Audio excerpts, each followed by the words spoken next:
Island Channel, Kabanata 3131-3140. Patay na ang emperador. Om!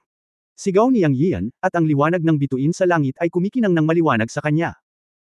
Kasabay nito, pinagsama niya ang 10 malalaking puno ng Dao sa isa, at agad na naging isang makulay na matayog na puno, na lumulutang sa likuran niya. Siyempre, ito ay isang mahiwagang kababalaghan, hindi isang pisikal na puno ng Dao. Sa ilalim ng inspirasyon ng Yuan Shen, hinimok ng kapangyarihan ng puso ng langit ang puno ng Dao. Ang 10 malalaking puno ng Dao ay nagsanib sa isa, at naging isang puno ng Dao na nagtipon ng 10 magagandang katangian ng Qi. Sa ilalim ng pag-iilaw ng mabituing kalangitan, sa ilalim ng inspirasyon ng puso ng langit, mayroong 10,000 pagbabago.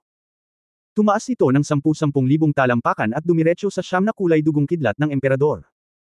Ngunit sa pagkakataong ito, ang 10 malalaking puno ng Dao ay nagsanib sa isa, ngunit ito ay medyo naiiba. Ang orihinal na 10 malalaking puno ng Dao na pinagsama sa isa ay makulay, ngunit sa pagkakataong ito ay may basbas ng bilyon-bilyong bituin sa Xingluo chessboard, at pagkatapos makakuha ng mahalagang punto si Yang Yian, nagbago ito ng malaki. Ang pangunahing punto ay ang dugong Qi ng emperador ay ganap na hinigop ni Yang Yian at isinama sa 10 malalaking puno ng Dao. Kahit na ito ay isang panganib, si Yang Yian ay nanalo sa taya. Kahit na ang kapangyarihan ng Blood Qi ay ang kapangyarihang iniwan ng emperador, alam din ni Yang Yian na ang emperador ay magpapagana ng Blood Qi sa isang kritikal na sandali at magbibigay sa kanya ng isang nakamamatay na suntok, kaya siya ay sumugal at hinigop ang kapangyarihan ng dugo Qi. At nagtagumpay siya. O minamaliit niya ang kanyang 10 malalaking puno ng Dao. Ang eksena ng pagsuko ng dugo Qi upang labanan ang 10 malalaking puno ng Dao ay nag-flash sa kanyang isipan. Nang sumuko siya sa paglaban, ang Blood Qi ay mas mabilis na bumagsak, ngunit alam ni Yang Yian na ito ang nangyari, kaya hindi siya nag-alala, ngunit ginamit niya ang lahat ng kanyang lakas upang i-activate ang 10 malalaking puno ng Dao upang lamunin ang mga kapangyarihang ito ng dugo Qi. Ang sitwasyon ay hindi kasing sama ng iniisip niya, ngunit hindi ito mas mabuti. Oo nga, hindi madaling lamunin ang Blood Qi gamit ang kapangyarihan ng 10 malalaking puno ng Dao, ngunit ang Blood Qi ay hindi ganoon kalakas para saktan ang kanyang 10 malalaking puno ng Dao. Sa pagkapatas na ito, nakita ni Yang Yian ang emperador na nagmamadaling lumapit, at alam niyang hindi na magkakaroon ng maraming oras. Kailangan niyang harapin ang mga Blood Qi na ito sa lalong madaling panahon, kung hindi, siya ay nasa panganib kung ang emperador ay isaaktibo ang Blood Qi. Sa pagmamadali, na-activate ni Yang Yian ang Heavenly Heart sa kanyang kaluluwa. Ang resulta ay parang banal na tulong. Sa sandaling kumilos ang Heavenly Heart, ang 10 malalaking puno ng Dao ay tila nagkaroon ng daan-daang beses na mas sigla, at ang banal na liwanag ay kumislap. Sa isang iglap, sa susunod na sandali, nawala ang kapangyarihan ng dugo ng emperador. Siyempre, hindi talaga ito nawala, ngunit nalaman ni Yang Yian na ang kapangyarihan ng dugo ay direktang hinihigop ng 10 malalaking puno ng Dao, tulad ng pagdidilig sa mga puno, at direkta itong naging mga sustansya. Sa pagkakataong ito ay direktang binago ito sa sarili niyang kapangyarihan. Malinaw na naramdaman ni Yang Yian na ang kapangyarihan ng dugo ay naging mga sustansya at sumanib sa 10 malalaking puno ng Dao. At wala man lang backlash, naging bagay na sa kanya.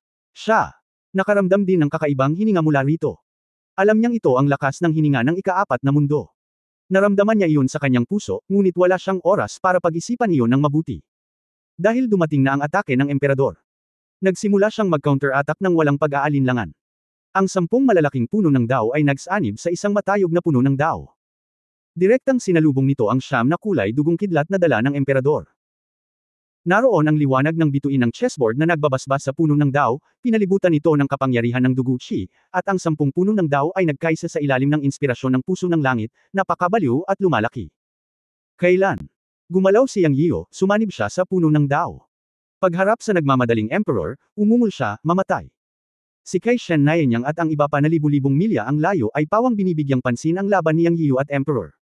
Sa simula, tila si Emperor ang may kapangyarihan, at ang puso ng lahat ay nakabitin. Mamaya, nang si Emperor ay sumugod patungo kay Yang Yian na may 9 na mahabang bahaghari na parang dugo pulang kidlat, lahat ay tumingin at nakita si Yang Yian na lumulutang sa parehong lugar nang hindi gumagalaw. Ngayon ang lahat ay nababalisa. Maghintay ka, hindi ako makapaghintay. Ngunit namumula ang mga mata ni Dower, at susugod na sana siya para tulungan si Yang Yian nang magsalita siya. Pupunta rin ako. Labanan natin si Emperor. Ang Little Phoenix Calf at ang iba pa ay nagsalita, isa-isa, lumitaw ang kanilang mga katawan, at damaloy ang banal na liwanag, at malapit na silang sumugod. Dahan-dahan kayo. Ang Diyosa ng mga kulay ang nagwagayway ng kanyang kamay para pigilan ang lahat. Sa katunayan, halos hindi niya maiwasang magmadali. Ngunit sa kritikal na sandali, sa wakas ay gumawa ng hakbang si Yang Yiu. Nakita ng Goddess of Colors na ang 10 sagradong puno na nakapalibot kay Yang Yiu ay biglang nagsanib sa isa, at pagkatapos ay ang mga bituin sa kalangitan ay kuminang ng maliwanag sa napakalaking sagradong puno. Pagkatapos gumalaw ni Yang Yiu, sumanib ang kanyang figure sa matayog na sagradong puno. Dumiretso siya sa emperador.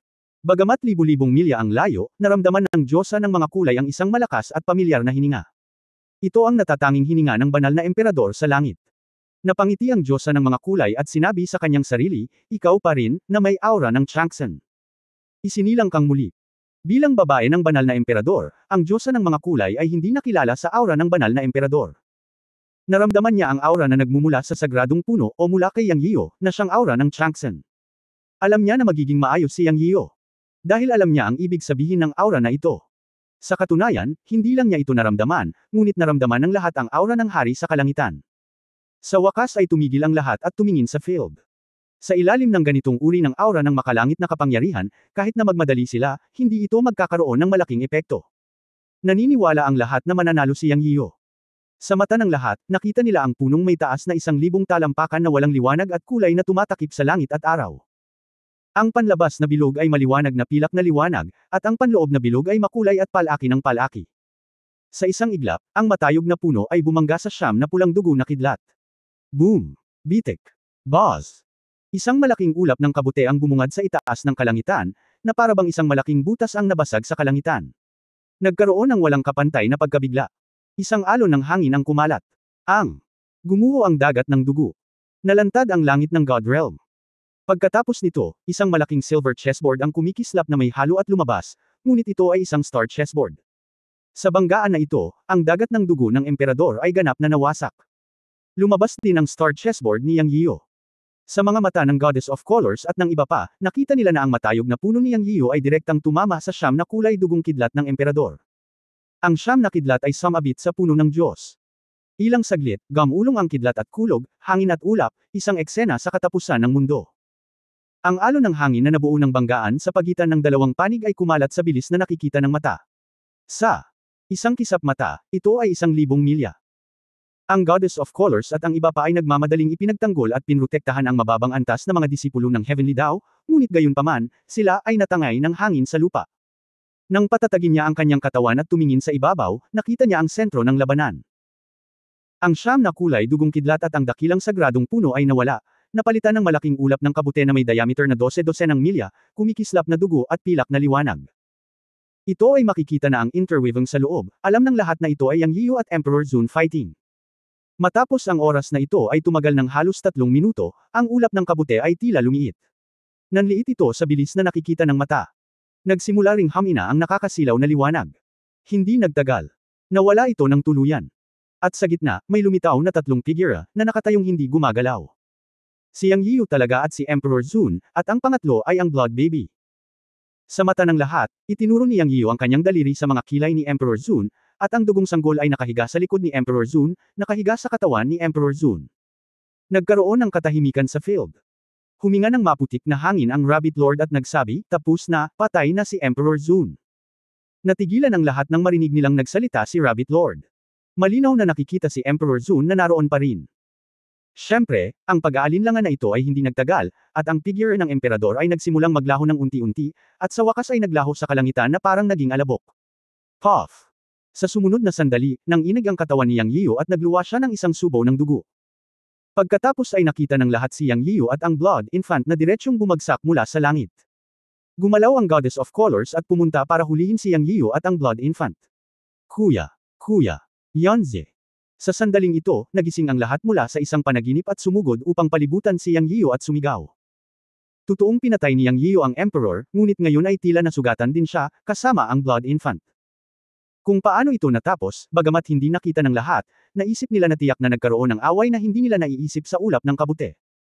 Sa huli, si Yang Yiu at ang Blood Infant ay nagtulungan upang patayin ang Emperor, ngunit hindi rin siya maganda ang pakiramdam, at direktang bumagsak mula sa langit. Huwag kang mag-alala, nasugatan lang si Yanzi. Kailangan niyang gumaling ngayon. Maghintay ang lahat. Diretsyong nagsalita ang Diyosa ng kulay. Nang iwagayway niya ang kanyang kamay, gumalaw ang banal na liwanag. Pagkalapag, bumangon ang palasyo mula sa lupa. Kinuha niya si Yang Yiyo at ang Blood Baby at dir-diretsyong naglakad papunta sa bulwagan. Sa oras na ito, walang nagmamalasakit sa kapangyarihan ng mahika ng palasyo na pinalapot ng Diyosa ng kulay mula sa manipis na hangin. Lahat sila ay nag-aalala kay Yang Yiyo. Dahil narinig nila ang Diyosa ng kulay na nagsabi na si Yang Yiyo ay nasugatan, nanatili sila sa labas ng palasyo at naghintay. Kabanata 3132, ang Gate of Netherworld muling nagpakita. Sa loob ng main hall, pagkatapos pumasok ang Goddess of Colors, gusto din ni Lord Rabbit at Sister May na pumasok at tingnan. Ngunit nakita nila na ang Diyosa ng mga kulay ay umalis at bumalik, at lumabas ng pangunahing bulwagan ng mag-isa. Ayos lang, nagising na siya, hayaan mo akong lumabas at maghintay, pagagalingan ko ang sarili ko, huwag kang mag-alala. Sabi ng Goddess of Colors kay Sister May at iba pa. Nabuhayan ang loob ng lahat nang marinig nilang magsalita si Goddess of Colors. Si Yang Yiyo ay nakoma pa rin noon, at ngayong nagising na siya at maaari ng pagalingin ang kanyang sarili, nangangahulugan ito na walang magiging malaking problema. Since ayos na ang lahat, maghintay tayo. Sa loob ng main hall. Naka-cross-legged si Yang Yiyo, at ang sanggol na may dugo ay nasa cloud bed sa sulok, na tila mahimbing na natutulog. Ang guro at ang baguhan, ang isa ay gumaling at ang isa ay natutulog. Unti-unting lumilipas ang oras. Sa labas ng main hall, tahimik na naghihintay si Goddess of Wealth at iba pa. Lumipas ang panahon sa loob ng 500 taon. Sa araw na ito, natapos ni Yang Yiyo ang kanyang trabaho. Gumaling ang kanyang mga sugat. Sa wakas na buhay. Nang sabihin niya ito sa sarili niya, sobrang emosyonal niya. Sa katunayan, para sa kanya, ito ay tulad ng muling pagsilang. Nang makita ang dugong sanggol sa cloud bed, ipinakita ni Yang Yiyan ang isang matandang ngiti sa kanyang mukha, tumayo at lumapit sa dugong sanggol, iniunat ang kanyang kamay, dahan-daang inilagay ito sa dugong sanggol, at maingat na sinuri ang kalagayan ng sanggol na may dugo. Sinabi niya sa kanyang sarili, ikaw ay hanggal na bata, ang iyong amo ay may utang sa iyo ng kalahating buhay, bilang siya. Nagsalita, ikanaway niya ang kanyang kamay at lumitaw ang isang patak ng Fountain of Youth, at pumasok sa bibig ng dugong sanggol sa isang pitik ng kanyang daliri. Biglang naglabas ang dugong sanggol ng madilim na berde at mapusyaw na pulang halo, at isang malakas na sigla ang nakapalibot dito. Matapos bawiin ang kanyang kamay, nakahinga ng maluwag si Yang Yiyan. Alam niyang maayos na ang dugong sanggol. Bagamat malubha ang pinsala, sa lakas ng patak na ito ng Fountain of Youth, gaano man kalubha ang pinsala, maaari itong gumaling. Ito. Baka magtagal pa. Ang mga pinsala sa dugo ng sanggol ay malubha sa dalawang layer, ang isa ay ang katawan, ngunit ngayong binigyan niya ito ng isang patak ng fountain ng kabataan, ang pagbawi ng katawan ay walang problema. Ang pangalawa ay ang kaluluwa ay nasugatan, na hindi niya matulungan, at maaari lamang umasa sa dugong sanggol upang pagalingin ang sarili. Sa kabutihang palad, nang suriin niya ngayon, nakita niya na ang estado ng kaluluwa ng sanggol sa dugo ay nag-aayos ng sarili, at sa pagkakataong ito ay mas mahaba. Pero hindi mahalaga. Ngayong tapos na ang laban, hayaang matulog ang dugong sanggol para gumaling, at ito ay babangon din. Pag-iisip pabalik sa dati. Nanginginig pa rin si Yang Yiyo. Masasabing dumaan siya sa pintuan ng impyerno. Noong una ay inakala niyang kaya niyang sugpuin ang emperador sa lahat ng aspeto, ngunit ang tunay na resulta ay lampas sa kanyang inaasahan. Minamaliit pa rin niya ang lakas ng emperador. Sa pagbabalik tanaw, sa wakas ay nagkaroon na ng bagong pangunawa si Yang Yiyo tungkol sa emperador, sa Shira King, o sa kapangyarihan ng ika-4 na mundo. Napakalaki, napakalawak ng mundo, at ang mga nilalang ay kakaiba at kamangha-mangha. Ito ang pakiramdam ni Yang Yiyo pagkatapos ng digmaan. Lalo siyang nabigla sa kanyang puso. Sa araw na iyon, hinimok niya ang 10 malalaking puno ng daw na magsanib sa isa, dala ang basbas ng star chessboard, at hinihimok ang puno ng daw na tamaan ng 9 na kulay dugong kidlat ng emperador. Naisip niya na ito ay isang tiyak na bagay at maaari niyang pabagsakin ang emperador sa isang iglap. Ngunit hanggang sa huling sandali ay napagtanto niya na ang emperador ay hindi simple. Sa oras na iyon, pinigilan niya ang emperor sa mga tuntunin ng momentum, ngunit ang tunay na resulta ay pagkatapos ng banggaan, ang kanyang Dao Tree ay nawala, at ang 9 na kulog ng dugo ng emperor ay nawala din. Pagkatapos ang malakas na enerhiya ay bumuo ng isang magulong espasyo. Ang dalawa sa kanila, kasama ang 3 mga sanggol na may dugo, ay muling lumaban dito, at ang labanan ay tunay na natapos. Ang nakaraang paghaharap ay mababaw lamang. Nang mawala ang kanyang puno ng Dao, nang mawala ang 9 na kulog ng dugo ng emperor, ang emperor ay tila may dugo lamang sa gilid ng kanyang bibig, ngunit hindi ito naglaho gaya ng kanyang inaakala. Sa halip, tumingin siya kay Yang Yiyan at sinabing, ikaw. Ubo-ubo. Ay talagang mas malakas kaysa sa inaasahan ko, ngunit sa tingin mo ay matatalo mo ako ng ganito, masyado kang maraming iniisip. Si Yang Yiyan ay nakikipag-usap sa emperor, ang kanyang puso ay kumikilos, hindi niya naisip na ang kanyang napakalakas na puno ng Dao, kasama ang Xingluo chessboard at ang paghihimok ni Changsun, ay nabigo pa ring patayin ng emperor. Sa pagharap sa mga salita ng Emperor sa oras na ito, talagang nabigla si Yang Yian, ngunit alam niyang walang paraan, at malamig na bamantong hininga, kung hindi kita mapapatay ng isang beses, papatayin kita ng 2 beses. Hahaha. Ang Emperor ay tumawa ng malakas, anak, napakawalang muwang mo. Iyon ang pinakamalakas na pag-atake mo ngayon lang, tama. Ano ang maaari mong gamitin para patayin ako ngayon?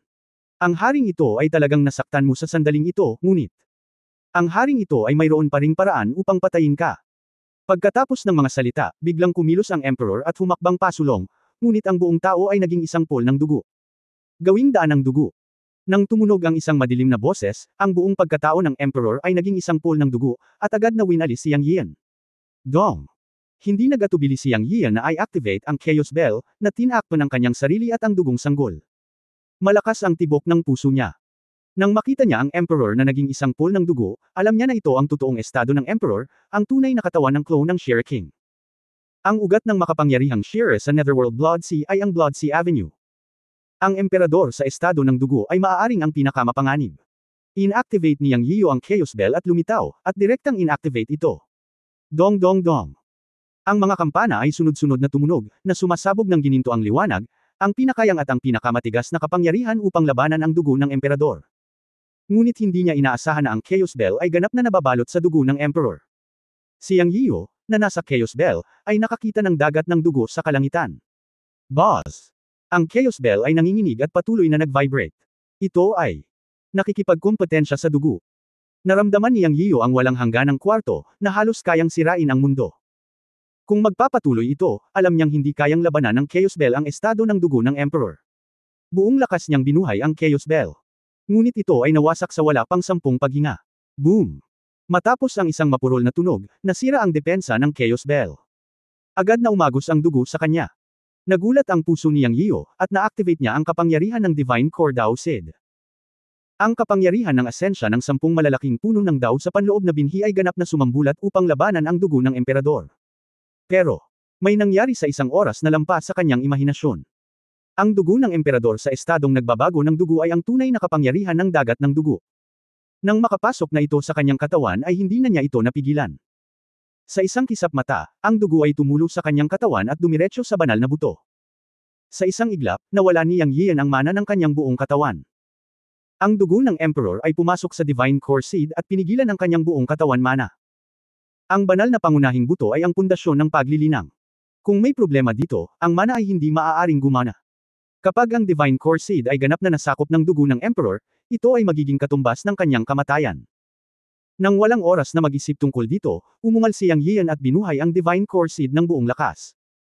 Biglang sumabog ang kapangyarihan ng 10 malalaking puno ng Dao, at pagkatapos ay naisaaktibo ang tagsibol ng immortalidad. Ang malakas na sigla ay ibinuhos sa 10 malalaking puno ng Dao, at ang kapangyarihan ay tumaas ng higit sa 10 beses. Sa ganitong paraan lamang natin malalabanan ang dugo ng Emperador at higit na mabubura ang kanyang banal na pangunahing binhi. Pero, nalaman niya na kahit na i-activate niya ang kapangyarihan ng buong Divine Core Seed, kasama na ang kapangyarihan ng Spring of Immortality sa loob, hindi niya mailalabas ang dugo ng Emperor. For a time, naging stalemate ito. Sa sandaling ito, ang mas nakamamatay ay may nangyaring mali sa dagat ng mga Diyos. Ang malakas na kamalayan ng Emperador ay dumiretso sa dagat ng primordial spirit ng mga Diyos. Alam niyang papatayin siya ng buong Emperador. Nakikita ang kamalayan ng Emperador na pumapasok sa dagat ng mga Diyos at naabot ang primordial spirit. Bumaon ang kamalayan ni Yang Yian at binuksan ng primordial spirit ang kanyang mga mata, at hindi siya nagatubiling buhayin ang heavenly heart ng primordial spirit. Biglang naglabas ang primordial spirit ng 1,000 talampakan ng gintong liwanag. Sa sandaling ito, ang isang bola ng ambon ng dugo ay naging isang figure ng tao, at sa susunod na sandali, ito ay ang Emperador lamang sa isang itim na roba na lumulutang sa harap ng kanyang primordial spirit. Ito ang kamalayan ng primordial spirit ng Emperador. Haha, walang silbi. Ang haring ito ay nagpakalat ng kanyang kapangyarihan, at papatayin kita ngayon. Ang Yuan Shen ng Emperor ay puno rin ng liwanag ng dugo habang nagsasalita, at isang daloy ng liwanag ng dugo ang lumapit sa Yuan Shen ni Yang Yian. Nagsimula ang kompetisyon ng kapangyarihan ng Yuan Shen ng magkabilang panig. Ang labanan ay naging 2 linyang labanan. Ang unang larangan ng digmaan ay nasa Divine Core Dao Sid, kung saan ang kapangyarihan ng Emperor Sea of Blood ay nagpatuloy sa pagguho sa Divine Core Dao Sid, ngunit si Yang Yian ay mayroong Fountain of Eternal Youth na hamarang sa dugo ng Emperor. Ngunit ito ay isang pagkapatas, at maaari lamang itong ituring na pagharang. Ang ikalawang larangan ng digmaan ay ang labanan sa pagitan ng dagat ng mga Diyos at ng primordial spirit. Malinaw na gustong patayin ng Emperor ang kanyang primordial spirit. Sa kabutihang palad, ang kanyang primordial spirit ay malakas, at mayroong heart of heaven sa loob niya. Hindi naging madali para sa emperador na lamunin ang kanyang primordial spirit. Pagkatapos ay subukan. Hindi dapat madaig si Yang Yiyo. Sa totoo lang, nakahawak lang siya. Ang dugo at primordial spirit ng Emperor ay dumaloy sa kanyang katawan, na mismong nagpapaliwanag ng problema. Ipinakita nito na malakas ang emperador. At mas mahina siya. Sa kasong ito, kung hindi niya mapaalis ang kapangyarihan ng Emperor sa kanyang katawan, matatalo siya sa madaling panahon, at ang huling resulta ay tuluyan na siyang nilalamon ng emperador. Bagamat siya ay matigas sa kanyang mga labi, si Yang Yiyo ay kumikilos ng mabilis sa kanyang puso upang makahanap ng paraan. Hindi pabor sa kanya ang sitwasyon. Kung magpapatuloy ito, maaga o huli ay matatapos din siya. Ang kapangyarihan ng Blood Sea ng Emperor ay ganap na hindi pamilyar sa kanya, at ang Emperor ay nakikipaglaban sa kanyang buhay, na naglagay sa kanya sa isang dilema. Anak, sinabi ko na ang Emperor na ito ay isa lamang sa 10 avatar. Mamatay man siya, hindi mahalaga. Ipagpapalit ko ang buhay mo sa isang avatar. Ito ay isang magandang bagay. At saka, ang avatar na ito ay hindi maaaring mamatay. Kahit na ito ay namatay, mayroon pa ring siyam na avatar. Haha, tanggapin mo ang iyong kapalaran. Hindi ka makakatagal, kung ito ay pinanggalingan ng dugo ng aking dugo o abenida, totoo man ang aking dugong abenida. Katawan, hindi mo ako mapipigilan. Ang Emperor ay nagsalita ng masama. Mabigat ang pakiramdam ni Yang Yiyo sa kanyang puso, ngunit sa parehong oras, nakaramdam siya ng ayaw at nagmura, pumunta ka sa iyong tiyuhin, hindi natakot ang iyong lolo. Siya. Isinumpa, ngunit sa parehong oras ay desperadong hinihimok niya ang God Core Dao Seed at Yuan Shen. Hindi mo talaga alam kung paano mabuhay o mamatay. Kung ang antas ng iyong paglilinang ay umabot sa Saint Realm, natural na hindi kita mapapatay, ngunit nakakalungkot na nasa ika-4 na antas ka pa lamang ng hidaw, at hindi ka pa umabot sa ika-5 antas ng gayi. Hindi ko talaga alam kung saan ka nakakuha ng lakas ng loob na lumapit sa akin. Nakangiting nagsalita ang emperador. Sa oras na ito, naramdaman din ni Yang Yiyan na may mali. Ang pakikinig sa tono ng mga salita ng emperador, ito ay masyadong mali. Biglang, isang kidlat ang kumislap sa kanyang isipan, parang kulog sa kanyang puso. Bigla siyang nakaisip ng isang malalang problema. Ano ang problema? Iyan ang pangunahing problema ng pagkakakilanlan ng emperador. Nakalimutan niya ang isang mahalagang punto. Sa simula pa lang ay pumasok na siya. Hindi pagkakaunawaan. Ang susi. Ang problema ay, na lahat, ay palaging alam. Ang pagkakaroon ng emperador at na ang paglilinang ng emperador ay ang huling kaharian ng pagkakaisa. Totoo na ang emperor ay nasa antas ng hidaw, at siya ay talagang binugbog niya, na humadlang sa huling pagbabalik ng hidaw ng emperador sa pagkakaisa, na talagang totoo. Gayunpaman, nakalimutan niya ang katotohanan na si King Shira ay isang clone. Ang emperador ay nasa antas ng hidaw, ngunit si Haring Shira kaya ay nasa antas din ng hidaw. Siyempre hindi, ito ay ganap na mali.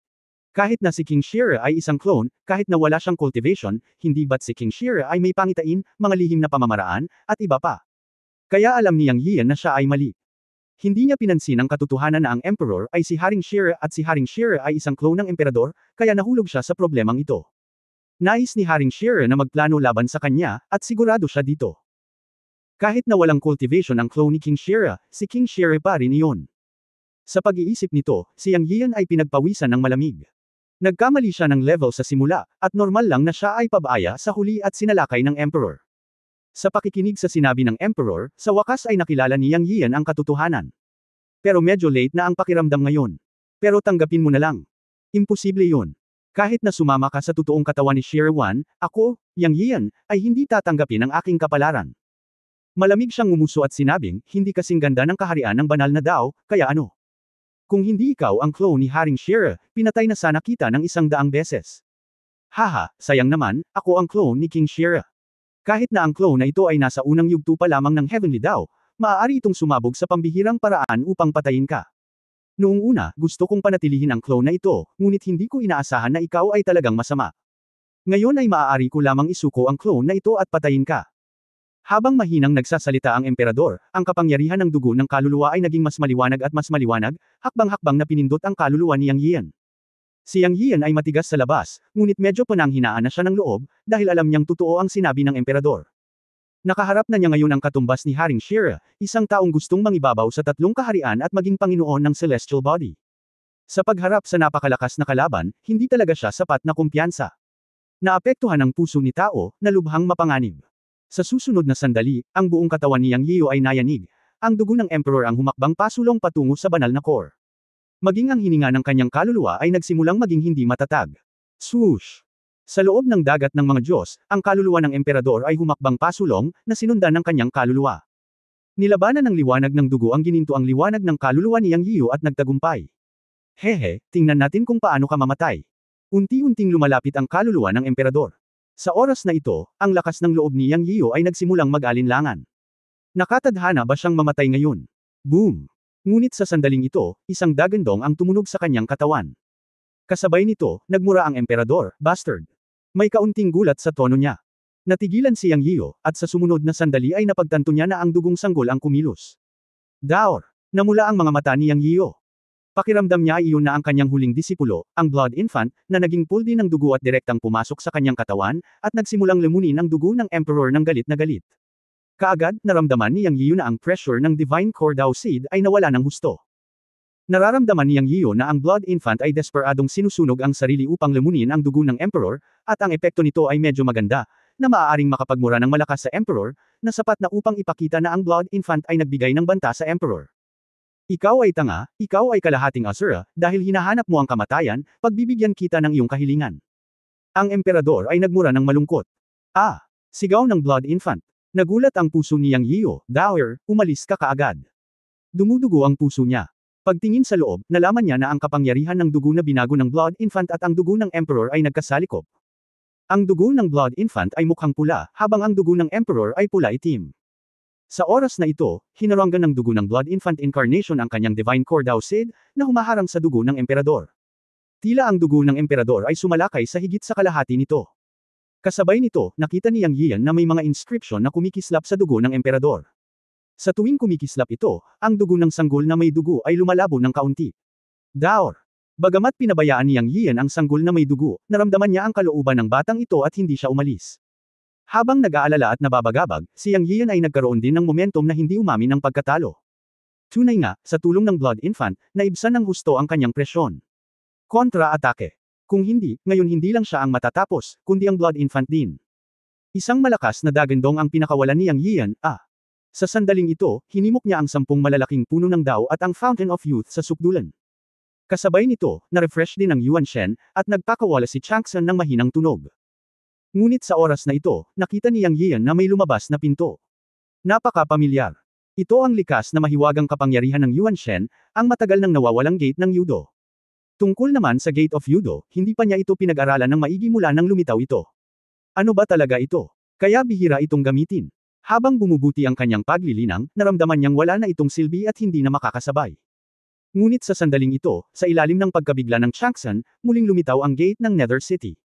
Lumitaw ito sa noo ni Yuan Shen.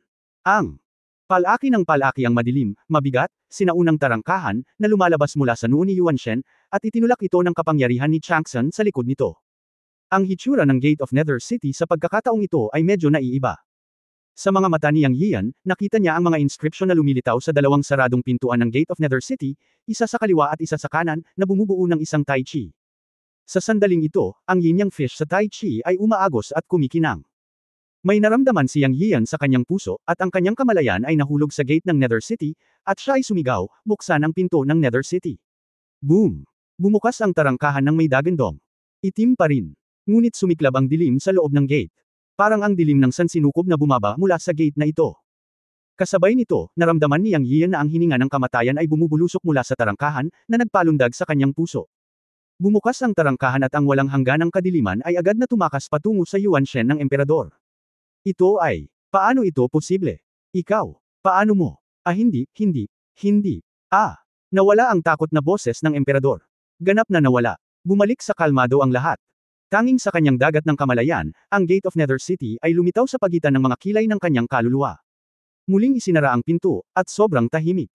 Gumalaw ang kamalayan ni Yang Yiyo, at ang gate ng Nether City ay pumasok sa mga kilay ng kanyang kaluluwa, nag-iwan ng marka ng portal sa mga kilay ng kanyang kaluluwa, na napakadilim na ito ay may kantab. Ito ay napakabigat na ang kanyang kaluluwa ay naglabas ng isang pakiramdam ng pagkalipol.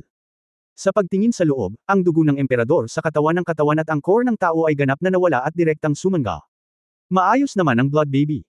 Nang muli niyang imulat ang kanyang mga mata, nakita niyang nakatayo siya sa harap ng Emperor, at ang dugong sanggol ay nasa isang umaataking poster sa likod ng Emperor. Ngunit sa isang kisap mata, ang katawan ng Emperador ay nawala ng walang bakas, naging isang maliit na liwanag ng bituin at nawala ang mundo. Sa katunayan, alam niyang nilamon na ng tuluyan ang Emperor nang mabuksan ang Gate of Nether City, at ang nakita niya ngayon ay isang shell lamang. Kasabay nito, siya at ang Blood Baby ay parehong malubhang na sugatan. Ang dugong sanggol ay nagsunog ng sarili nitong lakas upang labanan ang dugo ng Emperador upang tulungan siya, at ang kanyang katawan ay gulo rin matapos nawasakin ng dugo ng Emperador. Ang Master at ang Apprentice ay nahulog mula sa langit. Nang mahuli siya ng Goddess of Color, si Yang Yiyo ay nasa isang estado ng pagbagsak. Buti na lang tapos na ang lahat. Naka-recover na siya ngayon, at ilang oras na lang para gumaling ang Blood Baby.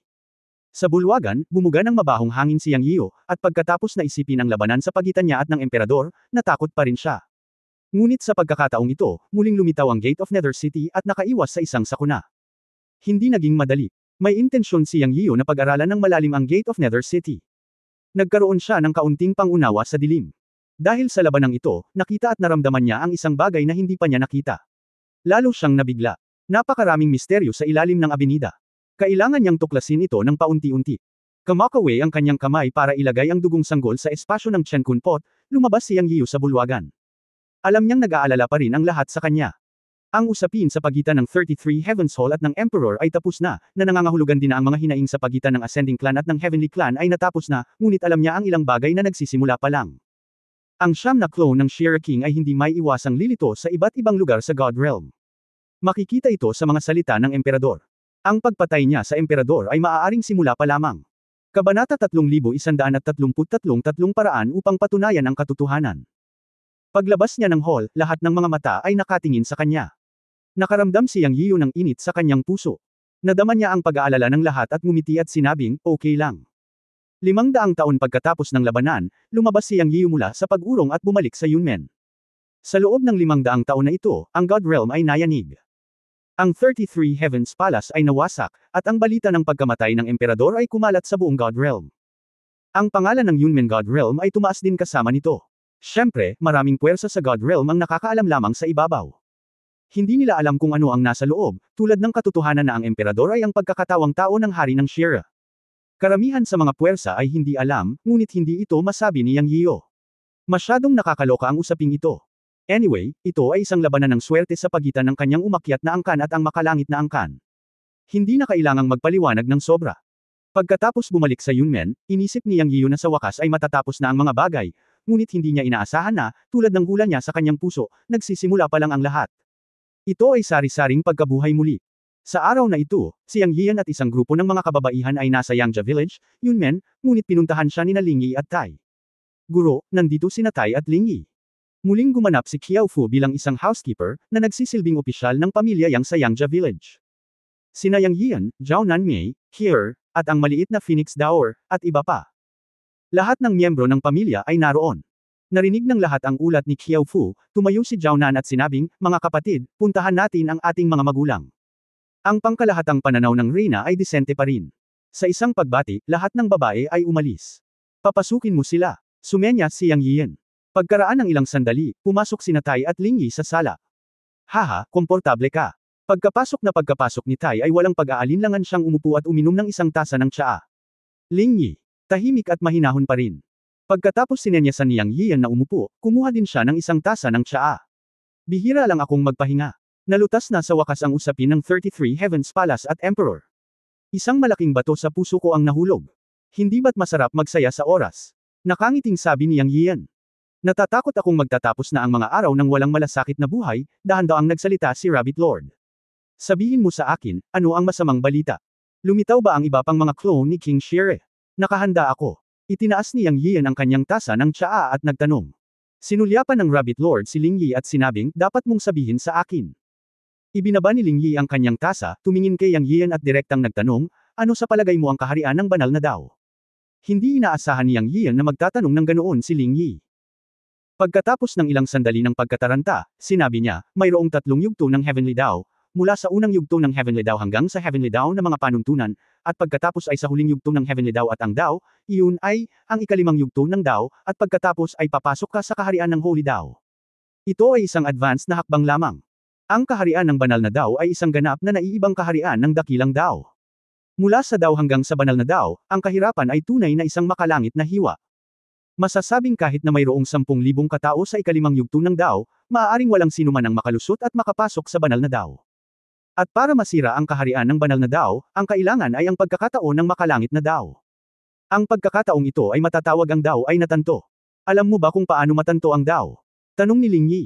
Naging solemn na si Yang Yiyo, inilapag ang kanyang tasa, tumayo at same time na yumuko kay Ling Yi, na nagsasabing, pakiusap, turuan mo ako. Natural na hindi niya alam. Alam din niya ang terminong, attestation of the Tao, ngunit natutunan din niya ito mula kay Ling Yi noong taong iyon. Gayunpaman, wala siyang ideya kung ano ang partikular na iyon. Ang sinabi ni Ling Yi ngayon ay isa ng pangunahing isyu ng paglilinang, kaya kailangan niyang humingi ng payo ng same time. Ling Yi. Dahan-daang ibinuka ang kanyang bibig at sinabi, kung gusto mong makapasok sa kaharian ng banal na tao, dapat mong patunayan ang bunga ng tao, na ipinagkaloob ng langit na tao, bago ka makapasok sa Hanyuan Holy Tao. May 3 paraan upang patunayan ang tao. Ang una ay upang patunayan ang tao ng may puwersa, linangin ang iyong sarili, makuha ang kapangyarihan ng langit at lupa, gamitin ang iyong sarili bilang isang kasangkapan ng langit at lupa, gamitin ang iyong sarili bilang isang kasangkapan ng langit at lupa. Nang may lakas. Sa ilalim ng Heavenly Tao, mayroong 3,000 mahusay na paraan, at puwersa ang pinakamahalaga. Ang lahat ay maaaring tumahak sa landas na ito, ngunit ito rin ang pinakamahirap na paraan upang patunayan ang tao. Ang mga makakamit nito sa mundo ay bihira mula noong unang panahon hanggang sa kasalukuyan. Ang pagpapatunay sa tao ng may puwersa ay ang pinakamahirap. Ang pangalawa ay ang pagpatay sa 3 bangkay para patunayan ang tao, ang tinatawag na to kill the 3 corpses ay aktwal na pagpatay sa lahat ng obsesyon ng 7 emosyon at 6 na pagnanasa, na tinatawag ding breakang obsessions. Upang makamit ang pinakamataas na pagkalimot ng mga damdamin ay ang pagpatay sa 3 bangkay at makamit ang Hanyuan Dao. Gayunpaman, bilang isang buhay na nilalang na may pag-iisip at kamalayan, ilang tao ang tunay na makakamit ang pinakamataas na pagkalimot ng mga damdamin. Ito rin ay isang napakahirap na paraan. Ang ikatlo ay upang makamit ang Dao sa pamamagitan ng merito at kabutihan. Sa relatibong pagsasalita, ito ay ang pagpili ng maraming tao, ngunit ito ay hindi ganoon kadali. Ang makamit ang Dao sa pamamagitan ng merito at birtud ay ang paggawa ng isang mahusay at malawak na desisyon, kilalanin ang Heavenly Dao, at makamit ang Hanyuan Dao Saint Realm.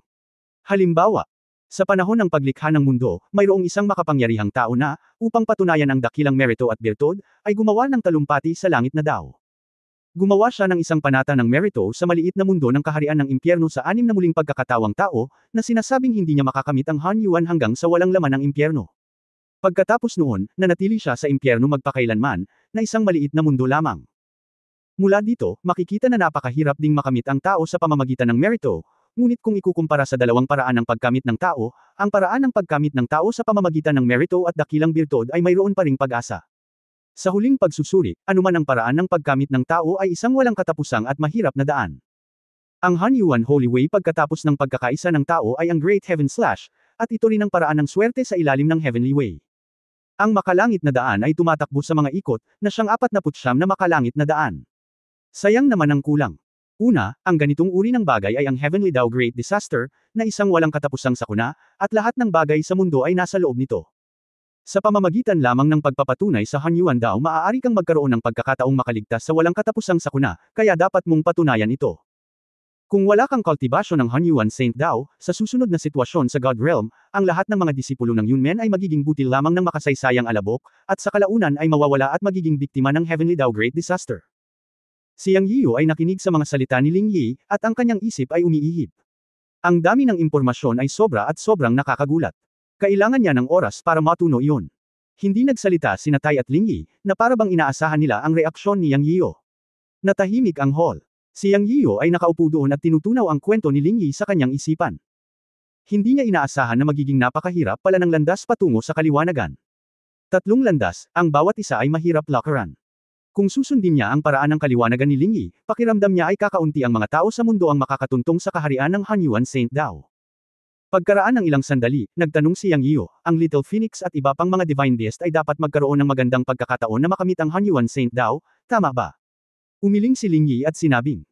Bagaman sila ay mga banal na hayop, lahat ay patag sa ilalim ng langit na Dao, at lahat sila ay kailangang makamit ang Dao upang maging mga santo.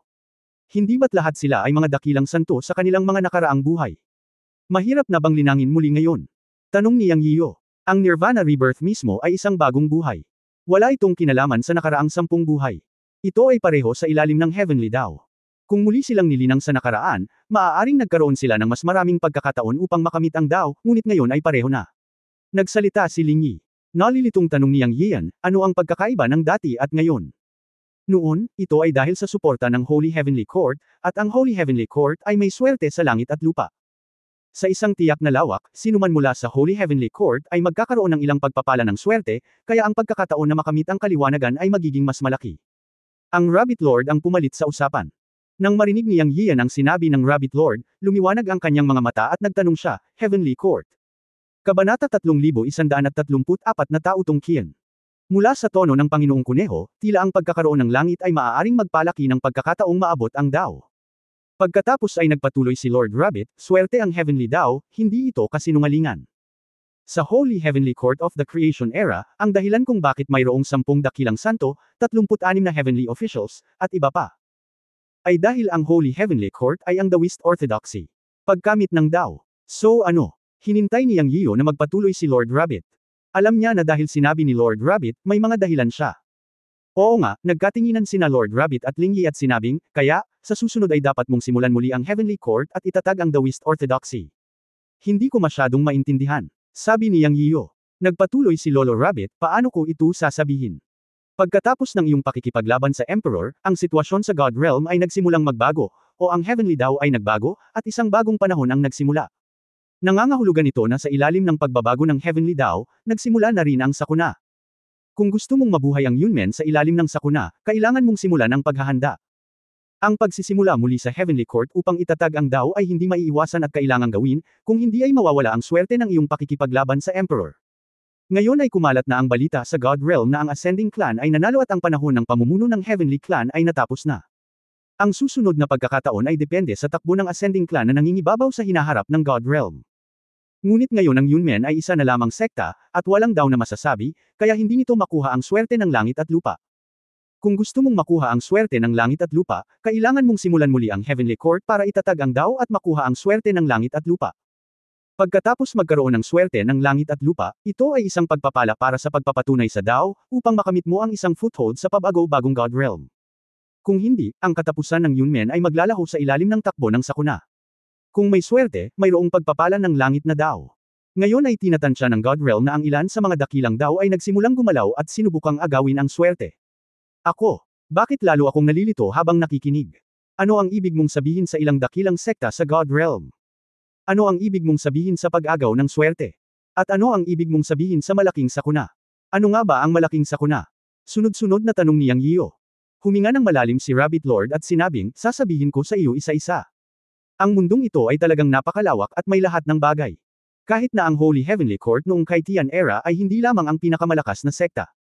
Bilang karagdagan sa sekta ng Holy Heavenly Court, may iba pang mga sekta, ngunit hindi sila kasing lakas ng Holy Heavenly Court. Noon ay itinuturing na Holy Heavenly Court na Holy Heavenly Court. Nominally ang sekta na nangingibabaw sa Three Realms. Gayunpaman, pagkatapos ng labanan sa Shire Clan sa Kaitian Era, ang Holy Heavenly Court ay namatay, ngunit ang mga puwersa ng ibang mga sekta ay nandoon pa rin, at nagpatuloy hanggang ngayon. Sa digmaan noong taong iyon, pinili ng mga sekta na iyon na sirain ang sarili at magtago, at hindi lumabas para lumahok sa digmaan. Sila. Ninanais na mapahamak ang banal na hukuman sa langit, ngunit sa huli ang banal na hukuman sa langit ay talagang napahamak. Kapag nawala ang Holy Heavenly Court, magkakaroon sila ng pagkakataon na lumapit at palitan ang Holy Heavenly Court sa Three Realms. Ang posisyon ng Master. Ngayon ay dumating na ang pagkakataon. Ang emperador ng makalangit na angkan ay namatay, ang daan ng langit ay nasa kaguluhan, at ang isang bagong panahon ng hindi inaasahang ay nagsimula. Nagsimula nang lumitaw ang dakilang kapalaran ng langit at lupa. Ang sinumang maging Panginoon sa tatlong kaharian ay magkakaroon ng higit na kapalaran, at ang pagkakataon ng kanyang mga alagad na patunayan ang daan ay magiging mas malaki. Kung tungkol sa malaking kapahamakan, ito ay ang proseso ng pagpuno sa mga puwang sa operasyon ng langit at lupa. Sa katunayan, mas maraming Diyos ang nakakaramdam nito. Ang simula ng malaking kapahamakan ay hindi makikita o mahipo, ngunit mararamdaman ito ng lahat. Ang mga palatandaan ng panloob na pagkabalisa at depresyon ay ang simula ng malaking kalamidad. Naniniwala akong naramdaman mo rin. Tumanggo si Yang Yiyo, sa katunayan, mula noong labanan noong araw na iyon, naramdaman ko na may pagkakaiba sa pagitan ng langit at lupa. Ito ay isang kakilakilabot na pakiramdam ng depresyon. Ito ay naging hininga ng simula ng malaking kalamidad. Ito ay tiyak. Ang tinatawag na malaking kalamidad ay hindi nakikita at hindi nakikita. Ito ay isang manifestasyon ng operasyon ng makalangit na daan, ngunit ito ay nakakaapekto sa buong banal na mundo. Halimbawa, kung mayroong isang malawakang labanan sa isang lugar, ang mga masasamang bagay ay lilito sa isang lugar, o ang tribo ng Shira, at iba pa. Ito ay itinuturing na isang malaking kalamidad. Ito ay makakaapekto sa lahat ng mga nabubuhay na bagay, at hindi ito makakaapekto sa lahat ng nabubuhay na bagay. Marahil ay lumabas ka at napatay ng walang dahilan, o may nangyari sa iyo ng walang dahilan, o, halimbawa, isang disipulo ng Yunmen ang lumabas upang magsanay at pinatay ng isang disipulo ng ilang sekta. Bilang resulta, isang makapangyarihang alagad ng Yunmen ang lumabas upang maghiganti, at ang resulta ay maaaring isang digmaan sa pagitan ng dalawang sekta, o maging sanhi ng mas maraming sekta na lumahok. Pumasok ka. Sa wakas, nawala ang buong sekta. Ito ang pagpapakita ng sakuna. Sa ilalim ng malaking sakuna, kahit ang pinakamakapangyarihang mga sekta ay mahirap takasan. Tanging ang mga makapangyarihang Daoist na sekta lamang ang maaaring maprotektahan ang kanilang mga alagad, dahil ang mga Daoist na sekta ay protektado ng swerte ng langit at lupa, at ang epekto ay magiging mas maliit. Kaya't ang problema ngayon ay muling simula ng makalangit na hukuman at itatag ang Daoist sect sa lalong madaling panahon, at makipagkompetensya para sa swerte ng langit at lupa, upang ang daan-daang libong mga disipulo ng Yunmen ay mas mapangalagaan sa ilalim ng sakuna, at maaari rin itong dagdagan ang pagkakataon ng mga disipulong Yunmen na patunayan ang tao. Para sa iyo, ito ay mas mahalaga. Mayroon kang sekta ng Daoist, at maaari kang pumasok sa banal na daan sa pamamagitan ng paglilinang, kung hindi, ito ay magiging lubhang mahirap. Sabi ni Tuye. Yang Yiyo. Tumango. Alam na rin niya ngayon ang tungkol sa swerte ng Daoist sect, at tila kailangan niyang gawin iyon. Pagkatapos mag-isip tungkol dito, muli siyang nagtanong, mayroon bang mga sinaunang sekta sa God Realm? Ano sila? Tumango si Lord Rabbit at sinabi, syempre umiiral sila. Sinabi ko na noon na ang mga sekta na iyon ay umiral na mula pa sa simula ng mundo. Ngayong ang Ascending Clan na kinakatawan mo ay nakipaglaban sa Emperor ng Heaven Clan, magsisimula ang isang bagong panahon. Ang tadhana ng Heavenly daw ay lilito muli. Ang mga sinaunang sekta na iyon ay tiyak na makikipagkumpetensya sa susunod na panahon ng Earth. Kaya naman, kailangan nating simulan muli ang langit na hukuman upang magtatag ng isang sekta sa lalong madaling panahon at sakupin ang kapalaran ng langit at ng lupa. Kung anong mga sekta ang mayroon, sabihin natin sa ganitong paraan, nariyan ang sinaunang sekta ng demonyo, ang sekta ng sinaunang Diyos, sekta ng Diyos at demonyo, at ang sekta ng prehistoric. Mayroong 4 na pangunahing sekta. Ang 10 dakilang pamilya sa God Realm, ang 4 na panlabas na sekta, at iba pang puwersa ay talagang nasa likod ng 4 na pangunahing sekta. Naisip ito ni Yang Yiyo at sinabi, mayroon bang mga banal na sekta sa mga sekta na ito? Oo, walang pag-aalinlangan na sagot ni Lord Rabbit. Ibig mong sabihin, nagsimula na ang 4 na sekta na agawin ang tadhana ng langit at lupa. Tanong ulit ni Yang Yiyo. Tumango si Lord Rabbit, oo. Ang swerte ng langit at lupa ay hindi makikita o mahipo, paano nila ito maaagaw? Naguguluhan si Yang Yiyan. Sa oras na ito, pumalit si Ling Yi at nagsabi, ang pangangaral, pagtuturo sa lahat ng bagay, pagkuha ng mga disipulo, paggawa ng mga bagay na banal at alinsunod sa paraan ng langit, at iba pa, ay maaaring makakuha ng swerte ng langit at lupa. Kaya ayon, gumagawa lang ng mabubuting gawa, sabi ni Yang Yiyan. Hindi lang basta paggawa ng kabutihan, ang pakikibaka para sa swerte ay isa ring masalimuot na usapin, at maaari rin itong samahan ng pagpatay. Putol ni Lord Rabbit. Paano mo malalaman na nagsimula na ang 4 na daotong? Tanong ni Yang Yiyo. Sinabi ni Ling Yi, si Xiao Ba at ang iba pa ay nakahanap na ng kanilang mga kasama. Ang ilan sa 16 na banal na demonyong espiritu na lumabas sa Xingluo chessboard ay nasa isa sa mga daotong. Nakatanggap ako ng mensahe mula kay Xiao Ba upang kumpirmahin ito. Matapos marinig ito, tumahimik si Yang Yiyo. Iniisip niya ang mga bagay na ito sa kanyang isipan at kailangan niyang pag-isipang mabuti ang mga ito. Malaking bagay ito. Hindi ko akalain na magkakaroon ng organisasyong tulad ng Datotong. Ang Daotong ay nasa itaas ng mga sekta, at may malalakas na santo sa Daotong, ibig sabihin, mayroon na talagang mga santo ngayon. Ito ay isang bagay na hindi niya inaasahan. Kabanata 3135 Daoyan Core. Ito ang unang pagkakataon na narinig ni Yang Yiyan ang tungkol sa 4 na dakilang sekta ng Dao na binanggit ni Lord Rabbit at Ling Yi, ngunit ang katotohanan lamang na mayroong makapangyarihang mga master ng Saint Dao ay nagpapaliwanag ng maraming problema, at kailangan niyang bigyang pansin ito. Ayon sa kasalukuyang problema, mauunawaan ni Yang Yiyan na gustong agawin ng 4 na dakilang sekta ng Dao ang kanyang bahagi sa kapalaran ng langit at lupa. Kaugnay nito, nagtanong si Yang Yiyan, ang 4 na dakilang sekta ba ng Dao ay umaagaw sa ating kapalaran? Tumango si Lord Rabbit at sinabing, oo, mula sa sandaling nawasak ang 33 Heavens Palace, ang tadhana ng 33 Heavens Palace ay talagang nahulog sa ulo ng Ascending Clan, ngunit ang problema ngayon ay kung wala ang sekta ng Dao, ang tadhanang ito ay hindi maaaring tipunin. Pagkatapos ng 4 na dakilang sekta ng Dao, sila ay maglalayo sa lalong madaling panahon. Paano ito magiging posible? Hindi natin dapat hayaan silang magtagumpay.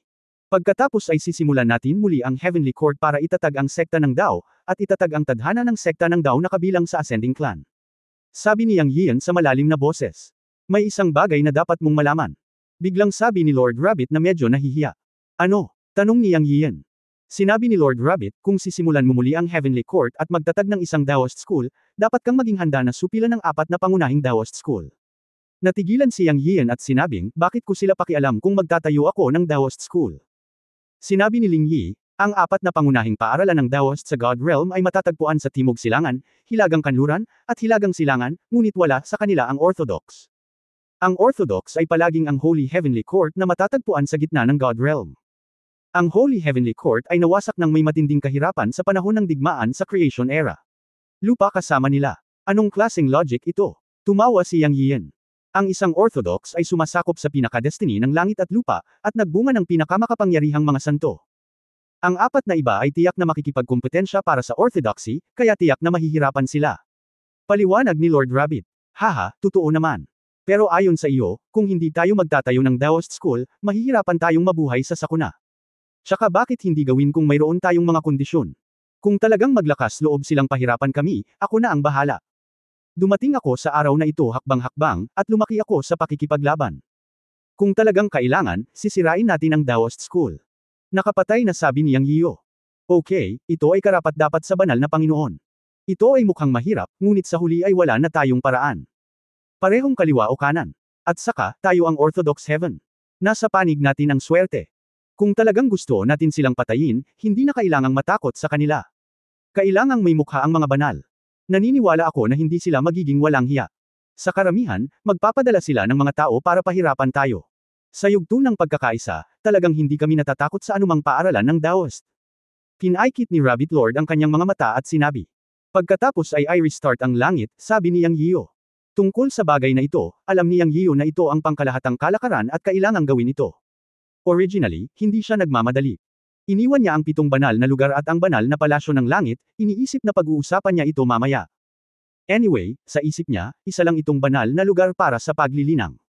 Ngunit ngayon ito ay naging isang bagay na dapat gawin. Ngunit hindi niya inaasahan na ang muling pagsisimula ng Heavenly Palace ay mangangahulugan ng pagtatatag ng isang Daoist School. Siyempre, ang Heavenly Palace na naintindihan niya ay walang iba kundi ang pagsasama ng 7 banal na lugar at ang Holy Heavenly Palace, na naging isang banal na lugar para sa cultivation, at pagkatapos ay lahat ng Nagel Inang dito ay isang Daoist School. Ngunit kung iisipin mo muli, hindi ito magiging ganoon ka-simple. Kaya tinanong niya, ano ba talaga ang pagkakaroon ng isang Daoist School? Ipinaliwanag ni Ling Yi, ang lugar ng Daoist na paaralan ay ang banal na lugar tulad ng Holy Heavenly Palace. Kung paanong ang Holy Heavenly Palace ay binubuo ng 7 banal na lugar, ang bawat banal na lugar ay katumbas ng Yunmen Divine Realm. Sa kabilang banda, ang Daoist School ay hindi lamang isang banal na lugar para sa paglilinang, kundi pati na rin ang isang lugar ng langit at lupa na protektado ng swerte ng tao, at ang bawat haligi ng lupa. Ang mga haligi ng swerte ng 4 na paaralang Daoist ay makikita talaga. Nakikita mo ito, paano mo ito nakikita? Tanong ni Yang Yiyo na may iniisip. Pumunta ka sa 9 Heavens para makita. Makikita mo ang 4 na haligi ng swerte na tumataas sa langit sa 4 na direksyon ng Timog Silangan, Kanluran at Puti. Kung mas malaki ang mga haligi ng swerte, mas maunlad ang swerte ng sektang ito. Sabi ni Ling Yi. Si Yang Yian ay dumating na may interes at nagsabi, dalhin mo ako upang makita ito. Pagkatapos noon, ipinikit niya ang kanyang mga mata at lumipad ang kanyang kamalayan sa 9 na langit. Oo nga, nang lumipad ang kanyang kamalayan sa kailaliman ng 9 Heavens, maingat niyang naramdaman ito.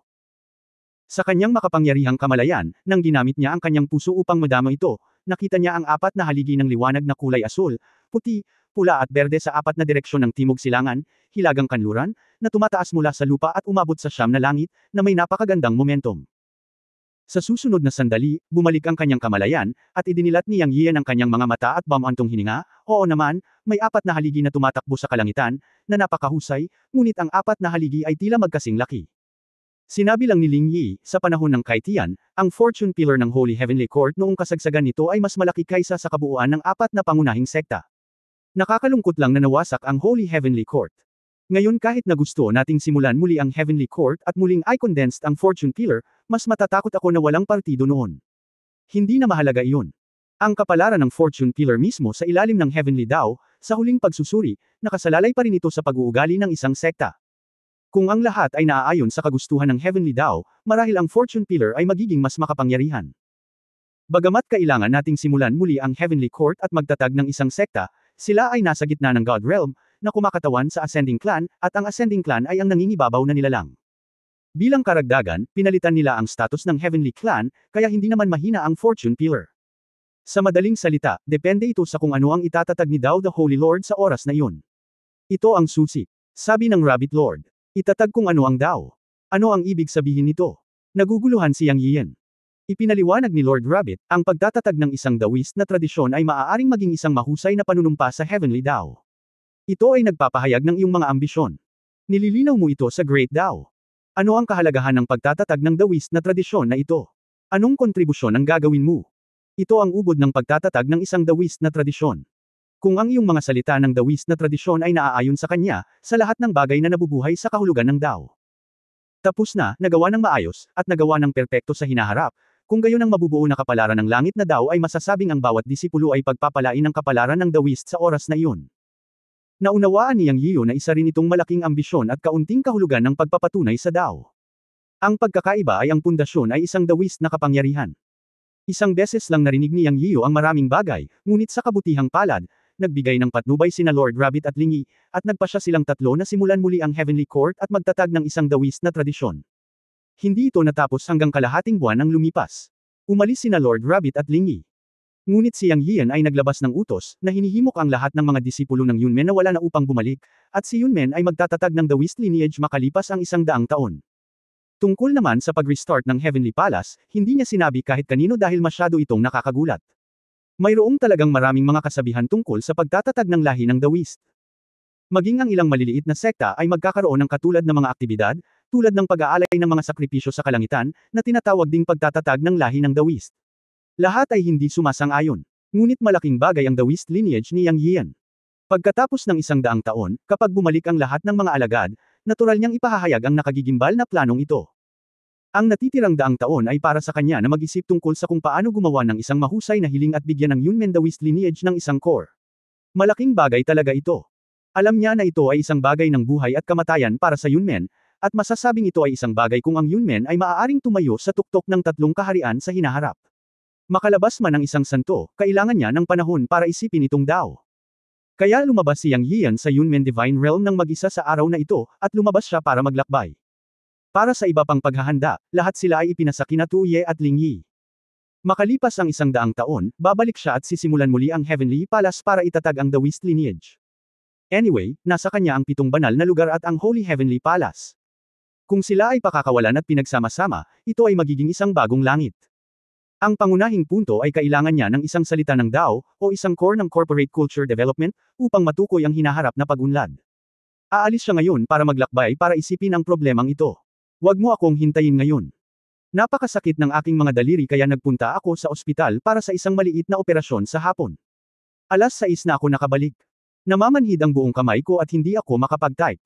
Magpapahinga ako ng isang gabi at susubukan kung mag-double finger zen tapping bukas. Kabanata 3136, ang pagkabigla ng isang mortal na bata at isang damo. Nag-iisang lumabas si Yang Yiu sa Yunmen Divine Realm, nang walang kasama. Sa pagkakataong ito, commandant siya at nagbukas ng isang portal ng kalawakan ng kusang loob gamit ang kanyang kamay. Wala man lang siyang patutunguhan, lumabas na lang. Nang magpakita siya, nalaman niyang nasa gilid siya ng isang maliit na lungsod. Ito ay medyo katulad ng anyong lupa ng Loess Plateau. Napakasama ng kapaligiran, at nagkaroon ng malakas na hangin. Ilang libong metro ang layo sa paningin, isang sira-sirang lungsod ang nakita, na nagbabadya sa alikabok. Ang lungsod na ito ay nagbigay kay Yang Yiu ng isang napaka-ordinaryong pakiramdam.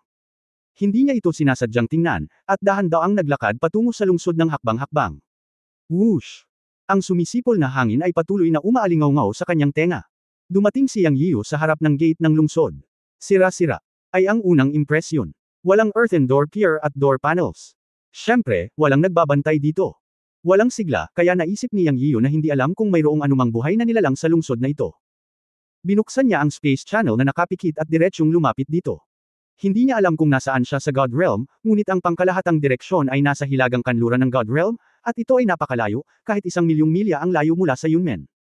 Inilagay niya ang Yunmen sa silangan ng Feisheng Mountain sa God Realm, na siyang sentro ng buong God Realm. Ngayon ay narito siya, at hindi niya alam kung saan ang lugar na ito. Ito ay medyo kakaiba na ang God Realm ay isang napakatiwangwang na lugar. Siyempre, ang malawak na God Realm, kahit na ang geographical na kapaligiran ay espesyal, ito ay normal. Sa katunayan, habang tinitingnan ang tanawin ng hangin at buhangin sa buong kalangitan, nakaramdam siya ng kaunting kabaitan sa kanyang puso. Sapagkat ito ay halos kapareho sa geographical na kapaligiran ng Loess Plateau sa hilagang kanluran ng mundo, at ang hilagang kanluran ay ang kanyang sariling bayan. Kaya nang dumating si Yang Yian dito, nakaramdam siya ng kapayapaan at kaginhawaan. Matapos makapasok sa lungsod, sumimangot si Yang Yian. Ang mga gusaling may mga tambak na lupa at pawid ay ang mainstream. Nagmukha silang mga obra maestra ng mga ordinaryong mortal. Sila ay sira-sira, luma, at marumi. Matapos makita ang mga ito, naisip ni Yang Yian na ito ay dapat na isang mortal na lungsod. Kung ito ang lugar kung nasaan ang mga Diyos, ang mga gusali lamang ay hindi magiging ganito. Medyo kakaiba para sa mga mortal na lumitaw sa God Realm, ngunit walang ganap. Ang malawak na God Realm ay puno ng mga kababalaghan, at ito ay hindi kakaiba para sa mga mortal na umiral. Ang ganitong sira-sira na eksena ay nagpaisip sa kanya na ito ay isang walang laman na lungsod. Ang hangin ay umuungol, at ang langit ay puno ng alikabok. Ang buong kalangitan ay madilim, at may mga buhawi paminsan-minsan. Ngayon ay alam na niya sa wakas kung bakit ito sira-sira. Sa ilalim ng gayong malakas na hangin, nang walang pagpapala ng banal na pagbuo ng kapangyarihan, anumang lungsod ay masisira. Mapapanatili pa rin ng lungsod na ito ang pundasyon nito, na maganda na. Napakalaki ng lungsod na ito. Hindi ito sinasadyang suriin ni Yang Yiyo. Pagkatapos maglakad sa isang kalye, naitentiya niya sa kanyang isip na ito ay isang lungsod na may hindi bababa sa 1,000,000 tao. Sayang lang at walang nakita. At nakahanap din siya ng problema. Ibig sabihin, mula sa pagpasok sa syudad hanggang ngayon, halos walang malaking puno. Napaka-abnormal nito. Masama man ang kapaligiran, dapat may damo at puno pa rin, ngunit walang mga damo dito. Ipinapakita ng lahat na abnormal ang lugar na ito. Kung walang tao, walang damo at puno, at mas mababa ang tubig. Kalimutan mo na, alis na tayo. Sabi niya sa sarili at aalis na sana. Siya ay orihinal na lumabas upang maglakad-lakad at mag-isip tungkol sa mga bagay-bagay. Siya hindi pumunta dito para sa pakikipagsapalaran at karanasan, kundi para maglakad-lakad at tumingin, huminahon, at isipin kung anong ambisyon ang gagawin niya para maitatag ang Taoismo pagdating ng panahon. Ang kanyang layunin ay upang matukoy ang pangunahing core ng Yunmen Taoism. Hindi niya alam kung bakit basta-basta siyang pumunta dito. Dahil wala siyang nakitang interesante ngayon, aalis na siya. Gayunpaman, nang siya ay aalis na, nakarinig siya ng pag-ubo. Ubo-ubo. Tila boses ng bata, ubo na sinasakal ng hangin at buhangin. Ito ay kawili-wili. Akala ko ito ay isang tuyong lungsod, ngunit nang ako ay aalis na, may narinig akong umuubo. Hindi umalis si Yang Yiyo. Alam niya sa kanyang puso na kahit na basta-basta niyang buksan ang Space Channel at pumunta rito, hindi siya lalabas dito nang walang dahilan sa dilim. Simula nang nagpakita siya dito, dapat may dahilan. Lumiwanag ang kanyang figure. Sa susunod na sandali, nagpakita si Yang Yiyo sa isang gumuhong bahay sa lupa.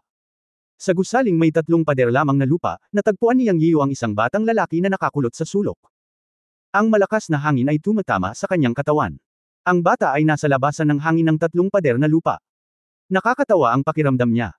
Gusto ng batang ito na umiwas sa malakas na hangin, ngunit hindi niya alam kung saan pa siya magtatago. Pinili niyang magtago sa hangin. Labasan.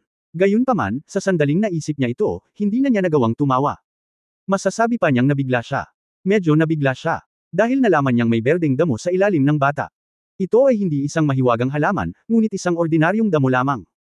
Sa ibang mga lugar, ang gayong mga damo ay wala, ngunit ito ay naiiba dito. Ang langit ay puno ng hangin at buhangin, ang alikabok ay lumilipad, at walang damo sa walang katapusang lows. Ito ay bihira at mahalaga na magkaroon ng gayong katangian ng berde. Bigla siyang hindi natawa. Siya. Naunawaan din na hindi ang bata ay hanggal at kailangang nasa hangin, ngunit nais niyang protektahan ang damo sa ilalim niya. Sa isang malupit na kapaligiran, ang kahalagahan ng mga halaman, si Yang Yiyo bilang isang tagalupa ay higit na nakakaalam kaysa sinuman. Nang sumunod na sandali ay ikinaway niya ang kanyang kamay, at tumigil ang malakas na hangin. Pagkatapos ay tinawag niya ang bata, bata. Ahem. Pagkatapos ng pag-ubo, tila narinig ng bata na may tumatawag sa kanya, at naramdaman na pagkatapos ng malakas na hangin ay lumipas, dahan-dahan siyang bumangon, at ainal-alayan ang kanyang sarili gamit ang 2 kamay sa lupa at maingat na iniwasan ang mga damo sa ilalim niya. Pagkatapos ay bumangon siya at lumingon para makita si Yang Yiyo. Sino ka? Ang bata ay mga 14 o 15 taong gulang, isang batang lalaki, nakasuot ng mga balat ng hayop, mukhang primitive, ngunit sa mga mata ni Yang Yian, ang bata ay kapareho ng kanyang sarili, na may dilaw na balat, itim na mga mata at itim na buhok. Siyempre, puti pa rin ang buhok niya ngayon. Huwag kang kabahan, hindi ako masamang tao. Ang bata sa mundo niyang ay mukhang alerto, ngumiti na sa tingin niya ay isang napakabait na ngiti, at humakbang pasulong. Ngunit bilang isang bata, hindi niya namamali na pinuprotektahan niya ang maliit na damo sa likod niya at sinabing, ikaw, huwag kang lalapit. Hindi nakaimik si Yang Yian. Mukhang hindi niya kayang makipag-usap sa batang ito.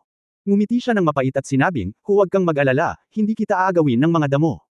Nang marinig ng bata ang sinabi ni Yang Yian, halatang gamaan ang loob niya. May bakas ng dugo sa pumutok niyang labi, at mukhang matagal na siyang hindi umiinom ng tubig. Pagkatapos ay itinuwid niya, ito ay tinatawag na damo ng pag-asa, hindi damo. Tiningnan ni Yang Yian ang bata at nakitang siya ay isang mortal lamang, ngunit ang kanyang pisikal na fitness ay napakalakas, higit sa 10 beses na mas malakas kaysa sa mga mortal sa Earth. Gayunpaman, sa malupit na kapaligiran na ito, ang kanyang mga labi ay pumutok pa rin. Ikinumpas niya ang kanyang kamay at lumitaw ang isang water gourd at iniabot ito sa kanya, na nagsasabing, halika, uminom ka ng tubig bago magsalita. Habang nagsasalita, binuksan ni Yang Yian ang lung at iniabot ito. Sa hindi inaasahang pagkakataon, biglang lumiwanag ang mga mata ng bata, na nakatitig sa water gourd na ibinigay ni Yang Yian. Ang kanyang mga mata ay parang matingkad na bituin, at sinimulan niyang lunukan ang kanyang laway at sinabing, tubig. Oo, tubig ito, ano ang mali? Natigilan si Yang Yian. Saglit na kinabahan ng bata, at sa sumunod na sandali ay muntik na niyang agawin ang water gourd sa kamay ni Yang Yian. Noong una, naisip ni Yang Yian na iinom muna siya ng tubig. Pero, muli, nabigla siya. Ang unang ginawa ng bata sa pag-iwas niya sa water hyacinth ay hindi ang pag-inom mismo ng tubig, kundi ang paghawak sa water hyacinth at dinilig ang mga damo sa likod niya. Kahit nasa kasalukuyang antas ng cultivation ni Yang Yio, 2 beses siyang nabigla sa batang ito. Isang pang-apat na antas na banal na espiritu at isang ordinaryong mortal na bata. Ito ay isang mortal na nagulat sa banal na espiritu. Siya ay nauuhaw na ang kanyang mga labi ay pumutok, ngunit hindi siya uminom ng tubig sa unang pagkakataon, ngunit nagbigay ng unang lagok ng tubig sa isang damo. Sa malakas na hangin, mas gugustuhin niyang magdusa ang sarili kaysa protektahan ang isang damo sa kanyang katawan. Ano ang dahilan? Masasabing mas mahal ng batang ito ang isang damo kaysa sa sarili niyang buhay, na hindi naman kalabisan ngayon. Ano nga ba ang nangyayari sa lahat ng dahilan? Naisip ni Yang Yio na maaari siyang manatili at malaman. Mayroong isang kwento dito, ang batang ito, ang damong ito, ang lungsod na ito, at ang kapirasong lupa na ito. Ang kanyang puso sa Dao ay 2 beses na nag-iba-iba, ngunit mayroon siyang hindi maipaliwanag na pakiramdam, at palagi niyang nararamdaman na malapit na niyang maunawaan ang isang bagay. Ngayon naiintindihan na niya na ang pagpunta dito ng walang dahilan ay kalooban ng langit. Kabanata 3137 nais nating hilingin sa Diyos na iligtas ang isang sagradong puno. Pagkaraang maingat na diligan ng bata ang mga damo, dinampot niya ang lang tubig at ininom ito sa malalaking lagok. Ininom niya ito ng malakas at dumighay na halos masuka siya. Pagkatapos ay iniabot niya ang water gourd kay Yang Yio at sinabing, salamat, kuya. Siya, magalang na nagpasalamat sa kanya at yumuko. Pagkatapos nito, nagtanong siya sa mahinang boses, ikaw ba ay isang Diyos mula sa labas? Bakit mo naman natanong yan? Na-curious si Yang Yio, ngunit hindi niya kinuha ang water gourd. Sa halip, ngumiti siya at sinabing, itong water gourd ay para sa iyo. Sa hinaharap, maaari kang uminom ng maraming tubig hanggat gusto mo. Inumin ito ng bukas, at maaari mo ring diligan ang mga damo. Habang nagsasalita, iwinagayway ni Yang Yio ang kanyang kamay at inukit ang isang water gathering array sa water gourd.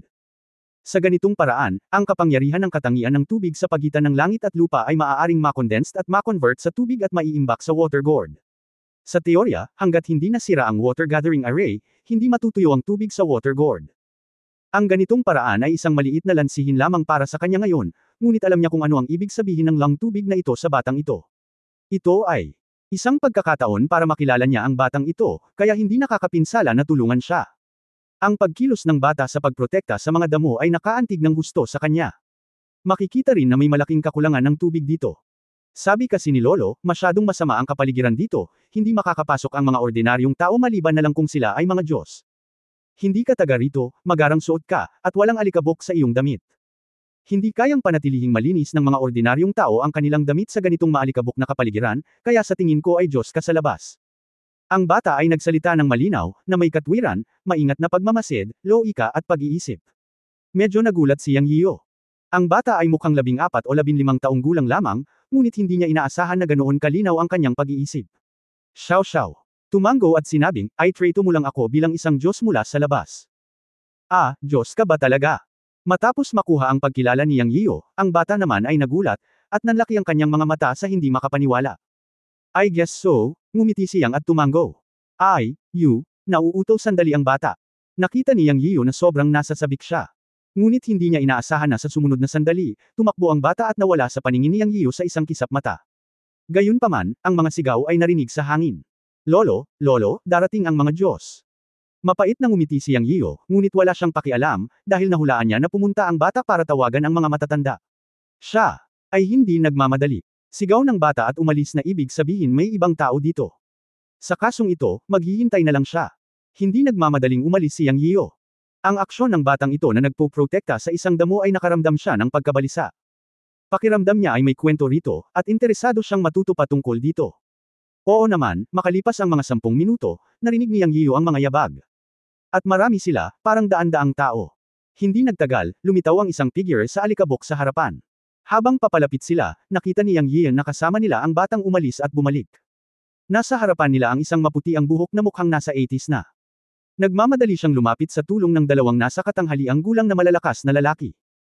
Bago lumapit sa kanya si Yang Yiyan, mahigit 10 metro ang layo, nakita niyang sinabi ng matanda, si Guo Wangang, ang matandang lalaki mula sa Greenwood City, ang nanguna sa mga residente ng lungsod na magbigay-pugay sa kataas-taasang Diyos na si Wanjang.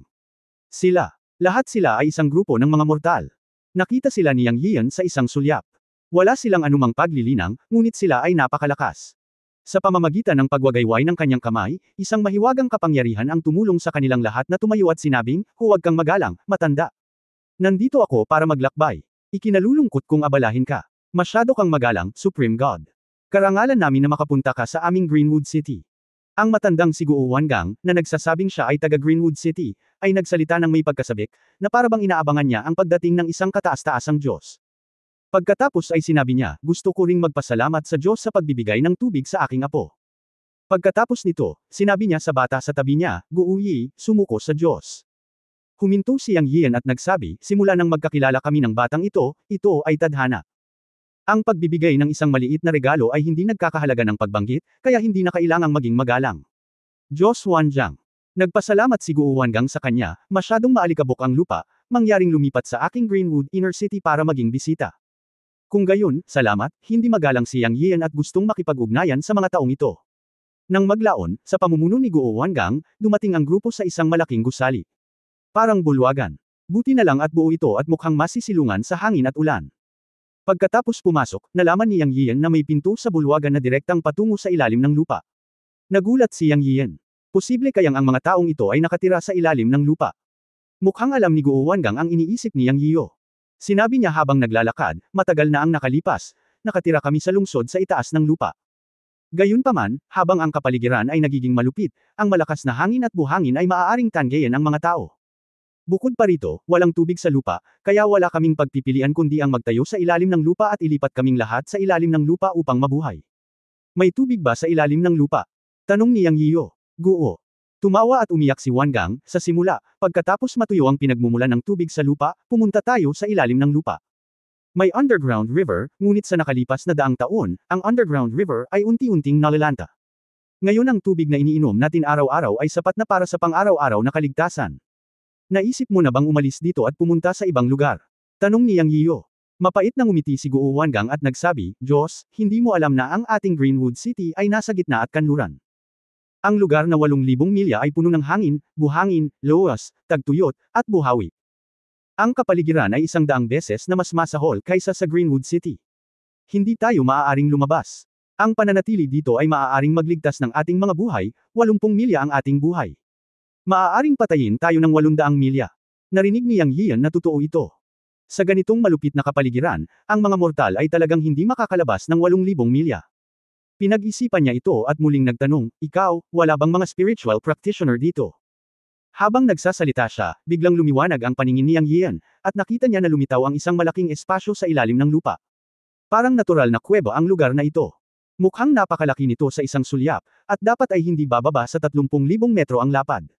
Diyos, nandito na tayo. Nasa harap ang bahay ng matanda. Uwi na muna tayo. May itatanong ako sa Diyos. Dahan-dahan lang tayong mag-usap. Sabi ni Guo Wangang.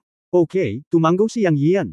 Sa daan, ang lupa ay pinutol sa isang dilaw na may kantab na bato. Sa malaking espasyo sa dikalayuan, ang mga gusali ay pawang gawa sa kaki na materyales na may halo, kaya bagaman nasa ilalim ng lupa, hindi ito madilim, ngunit napakaliwanag. Isang underground city ang lumitaw. Matapos makapasok sa lungsod, maraming lugar kung saan nakita ni Yang Yiyo ang mga damo na pinrotektahan ng apo ni Guo Wangang na si Guo Yi sa lupa noon, at espesyal na ginawa ang mga hardin para itanim ang mga ito. Bukod doon, wala nang iba. May ilog sa lungsod, pero parang tuyo ang ilog. Hindi maisip ni Yang Yiyo kung paano nabubuhay ang mga taong ito. Dahil sila ay mga mortal, ang pagkain ay isang problema. Kahit na ang tubig sa madilim na ilog ay sapat lamang upang mabuhay gaya ng sinabi ni Guo Wangang, mayroon pa ring tubig, ano ang makakain? Ito ay isang problema. Kasunod ni Guo Wangang, dumating si Yang Yiyo sa isang bulwagan sa lungsod.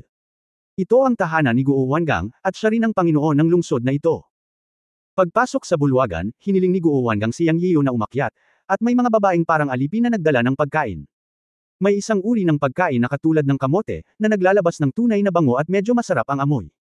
Mayroon ding 3 malalaking plato ng karne. Hindi alam ni Yang Yiyo kung anong uri ng karne iyon, ngunit walang espiritual na pagbabago sa loob nito, kaya alam niya na ito ay karne ng mga ordinaryong hayop. Matapos ihain ng mga ito, 8 matanda na may uban ang pumasok mula sa labas. Mukha silang kasing edad ni Guo Wangang, at lahat sila ay dumating na nanginginig. Pagkapasok nila, pinangunahan ni Guo Wangang ang 8 matandang lalaki na lumuhad sa harap ni Yang Yiyo at sumigaw, "Pakisuyo Diyos, maawa ka sa akin at iligtas ang mga mamamayan ng Greenwood City. Pakiusap Diyos, maawa ka sa akin at iligtas ang pangalan ng Greenwood City." Ang 8 matandang nasa likod niya ay lumuhad at yumuko. Mapait na ngumiti si Yang Yiyo at sinabing, "Napakatanga mo. Ano ang gusto mong iligtas ko? Bumangon ka. Mukha kang mas matanda sa akin. Huwag kang lumuhad sa lahat ng oras. Sabihin mo sa akin kung ano ang nangyayari. Kung magagawa ko ito, gagawin ko ang lahat para sa iyo." "Salamat, Diyos, salamat, Diyos." Tuwang-tuwa si Guo Wangang at tumayo kasama ang iba pang matatandang lalaki. Lahat sila ay masaya na marinig ang tugon ni Yang Yiyo. Sa kanilang opinyon, ang kanilang mga problema ay hindi problema sa mata ng mga Diyos. "Umupo ka at mag-usap. Sabihin mo sa akin kung ano ang nangyayari. Sa totoo lang medyo curious ako sa iyo dito." Nakangiting sabi ni Yang Yiyo. Matapos makaupo ang 9 na matatandang lalaki, si Guo Wangang, ang pinuno, ay nagsabi sa kanyang maliit na apo na si Guo Yi sa tabi niya, "Year, pumunta ka at magbuhos ng tubig para sa Diyos." "Oo, Lolo." Napakabait ni Guo Yi. Lumapit siya kay Yang Yiyo at kinuha ang water gourd na bigay ni Yang Yiyo at nagsali ng isang basong tubig para kay Yang Yiyo. Hinawakan ni Yang Yiyan ang maliit na ulo ni Guo Yi, tumingin kay Guo Wangang at sinabing, "Sabihin mo sa akin, ano ang gusto mo?" Saglit na nag-alinlangan si Guo Wangang at tumayo at nagsabi, "Gusto naming hilingin sa mga Diyos na iligtas ang isang sagradong puno." Kabanata 3138, ang likas na espiritual na ugat na Green Willow na nagsilang ng kaguluhan. Nang marinig ni Yang Yiyan na talagang sinabi ni Guo Wangang na iligtas ang isang sagradong puno, siya ay natigilan. Inisip niya noong una na tutulong siya sa pagresolba sa problema sa tubig, at iba pa. Kung tutuusin, ito ay may kaugnayan sa kanilang buhay, ngunit hindi niya inaasahan na hihilingin niya itong iligtas ang isang sagradong puno. Anong ibig mong sabihin? Anong uri ng sagradong puno? Hindi nagmamadaling sumang-ayon si Yang Yiyan, kailangan niyang maunawaan ang sitwasyon. Bamantong hininga si Guo Wangang at nagkwento. "Sayang, kailangang magsimula ito sa ugat ng ating Greenwood City." Kaya ikinwento ni Guo Wangang ang kanilang Greenwood City. Sa kwento ni Guo Wangang, nalaman ni Yang Yiyan na ang pagkakaroon ng Greenwood City ay may kasaysayan ng milyon-milyong taon. Noong nakaraan, may mga Diyos sa Greenwood City, at mayroon ding mga pamamaraan ng paglilinang, at iba pa. Noong nakaraan, ang Greenwood City ay isang lugar para sa paglilinang ng mga Diyos, na may sapat na banal na enerhiya at mga berdeng puno, at ito ay isang malaking oasis. Siyempre, ang pundasyon ng lahat ng ito ay dahil sa pagkakaroon ng Greenwood God Tree. Ang kapangyarihan na kanilang nilinang ay pangunahing nakuha mula sa Greenwood God Tree. Ang Greenwood God Tree ay nagradiated din ng isang lugar na 8,000 milya, na ginawa ang 8,000 milya na nakasentro sa Greenwood City bilang isang cultivation realm. Ngunit isang araw nalaman nilang may problema sa kanilang God Tree, at hindi na nito mailalabas ang Greenwood God Tree na nakakatulong para sa paglilinang. Natagpuan nila na ang Greenwood God Tree ay nagsimulang malanta. Ang pagkalanta ng Greenwood God Tree ay isang ripple effect sa buong Greenwood City sa loob ng radius na 8,000 milya. Sa paglipas ng panahon, ang Greenwood God Tree ay ganap na nalanta at natuyo, at ang kapaligiran sa loob ng radius na 8,000 milya ng Greenwood City ay lumala rin, at lumala sa paglipas ng panahon. Ang lahat ng mga halaman ay nagsimulang mawala, at ang buong Greenwood City sa loob ng radius na 8,000 milya ay naging isang sandstorm na kapaligiran, na may mas kaunting mga mapagkukunan ng tubig, at sa huli ang kanilang natitirang madilim na ilog ay nalanta din. At ang kakilakilabot na bagay ay walang sinumang maaaring magsanay ay ipinanganak sa kanilang mga inapo mula sa henerasyon hanggang sa henerasyon. Pagkatapos ng henerasyon, lahat sila ay naging ordinaryong tao at hindi makapagsanay. Siyempre, noong una, mayroon ding mga natitirang Diyos na sinubukang iligtas ang Greenwood Tree, ngunit hindi ito gumana. Sa wakas, ang huling batch ng mga Diyos ay umalis dito, na nagsasabi na sila ay pupunta sa labas ng mundo upang makahanap ng isang paraan upang mailigtas ang Greenwood Tree, ngunit walang nakabalik. Bilang resulta, ang bilang ng mga mamamayan sa Greenwood City ay bumaba mula sa milyon hanggang sa mas mababa sa 3,000. Sa malupit na kapaligiran, ang kaligtasan ng buhay ay naging isang problema. Mahirap para sa kanilang henerasyon na makalabas sa 8,000 milya na sandstorm zone. Gayunpaman, ang henerasyon ni Guo Wangang ay gumawa ng maraming pagsisikap. Nakakita siya ng problema, iyon ay, upang mapanatili ang maraming mga halaman hanggat maaari, ang bilis ng pagkalanta ng madilim na tubig ng ilog ay bumagal. Kaya nagtakda si Guo Wangang ng panuntunan para sa lahat. Kung gusto mong mabuhay, dapat mong protektahan ang natitirang mga halaman. Sa katunayan, walang mga halaman. Ngayon ang tanging bagay na makikita mo sa lupa ay ang mga damo na pinuprotektahan ng kanyang apo na si Guo gamit ang kanyang katawan. Araw-araw ay lumalabas sila upang hanapin ang mga damong malayo sa lupa, at pagkatapos ay ibabalik ang mga ito upang itanim sa ilalim ng lupang lungsod. Sa bawat karagdagang damo, bumagal ang pagkatuyo ng ilog sa ilalim ng lupa. Napag-alaman pa nila na ang pagtatanim ng mga damong ito sa ilalim ng lupa na kanilang tinitirhan ay lubos na makakabuti sa kanilang kapaligiran sa pamumuhay. Para sa kanila, ang kanilang buhay ay malapit na nauugnay sa mga damong ito. Kung ang mga damong ito ay mawawala sa lupain ito balang araw, nangangahulugan ito na mawawala rin ang mga ito. Kaya't ang mga damo ay ang kanilang pag-asa upang mabuhay, kaya pinangalanan nila ang mga ito Hope Grass. Halos gamitin nila ang kanilang buhay para protektahan itong Hope Grass. Ang kanilang pang-araw-araw na gawain, bukod sa paglabas sa pangangaso, ay pumunta sa malalayong lugar upang mahanap ang Hope Grass at ibalik ito upang itanim sa underground na lungsod kung saan sila nakatira. Nalaman ni Guo Wangang na kung mas maraming Hope Grass ang kanilang itinanim, mas magiging matatag ang kanilang populasyon ng birth rate at death rate. Ito ang dahilan kung bakit gagamitin ng lahat, matanda man o bata, ang kanilang buhay upang protektahan ang Hope Grass.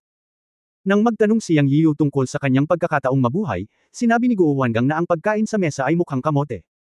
Ito rin ang tanging natitira sa kanilang Greenwood City mula noong unang panahon hanggang sa kasalukuyan. Sa madilim na kapaligiran sa ilalim ng lupa, hanggat may lupa, maaari itong tumubo. Iyon ang kanilang pangunahing pagkain. Bilang karagdagan, nagpunta sila sa labas ng pangangaso. Kahit na ang Greenwood City ay napapalibutan ng isang weathered dusty na kapaligiran sa loob ng radius na 8,000 milya, mayroon pa ring ilang mga hayop. Lumalabas sila sa pangangaso kapag weekdays, at syempre napakalaki ng mga nasawi. Sa mga salita ni Guo Wangang, lahat ng mayroon sila ay nagmula sa Greenwood God Tree. Hanggat mabubuhay ang Greenwood God Tree, babalik din sila sa kanilang tek. Ngunit ang Greenwood God Tree ay nalanta, at mahirap itong iligtas ng walang banal na paraan. Sana matulungan sila ni Yang Yiyu. Pagkatapos makinig, mapait na ngumiti si Yang Yiyu at sinabing, ayon sa sinabi mo, matagal nang may mga Diyos ang iyong angkan. Hindi kayang iligtas ng iyong mga Diyos ang Greenwood Sacred Tree, kaya natatakot ako na wala rin akong magagawa. At saka, napakaraming oras na ang lumipas, hindi ba may ibang mga Diyos na dumating mula sa iyong lugar? Mapait na sinabi ni Guo Wangang, hindi ako nasisiyahan sa Diyos. May ilang mga Diyos sa labas na pumunta sa ating Greenwood City tulad mo. Humingi rin kami ng tulong sa kanila, ngunit hindi nila nailigtas ang Greenwood Sacred Tree. Sa totoo lang, ayaw kong mawalan ng pag-asa, kaya humihingi ako ng awa sa Diyos. Magtatagumpay man ito sa lungsod ng Lantian o hindi.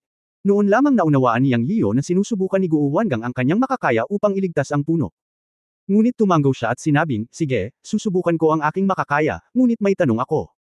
Dahil dumating na ang mga Diyos mula sa labas, hindi ka ba nila tinulungang malutas ang problema sa tubig?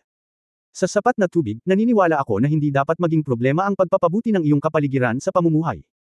Mapait na sinabi ni Guo Wangang, ito ay napabuti. Noon pa man mga 10,000 taon na ang nakalilipas, sa kasaysayan ng Greenwood City, naitala na ang isang makapangyarihang Diyos ay dumating.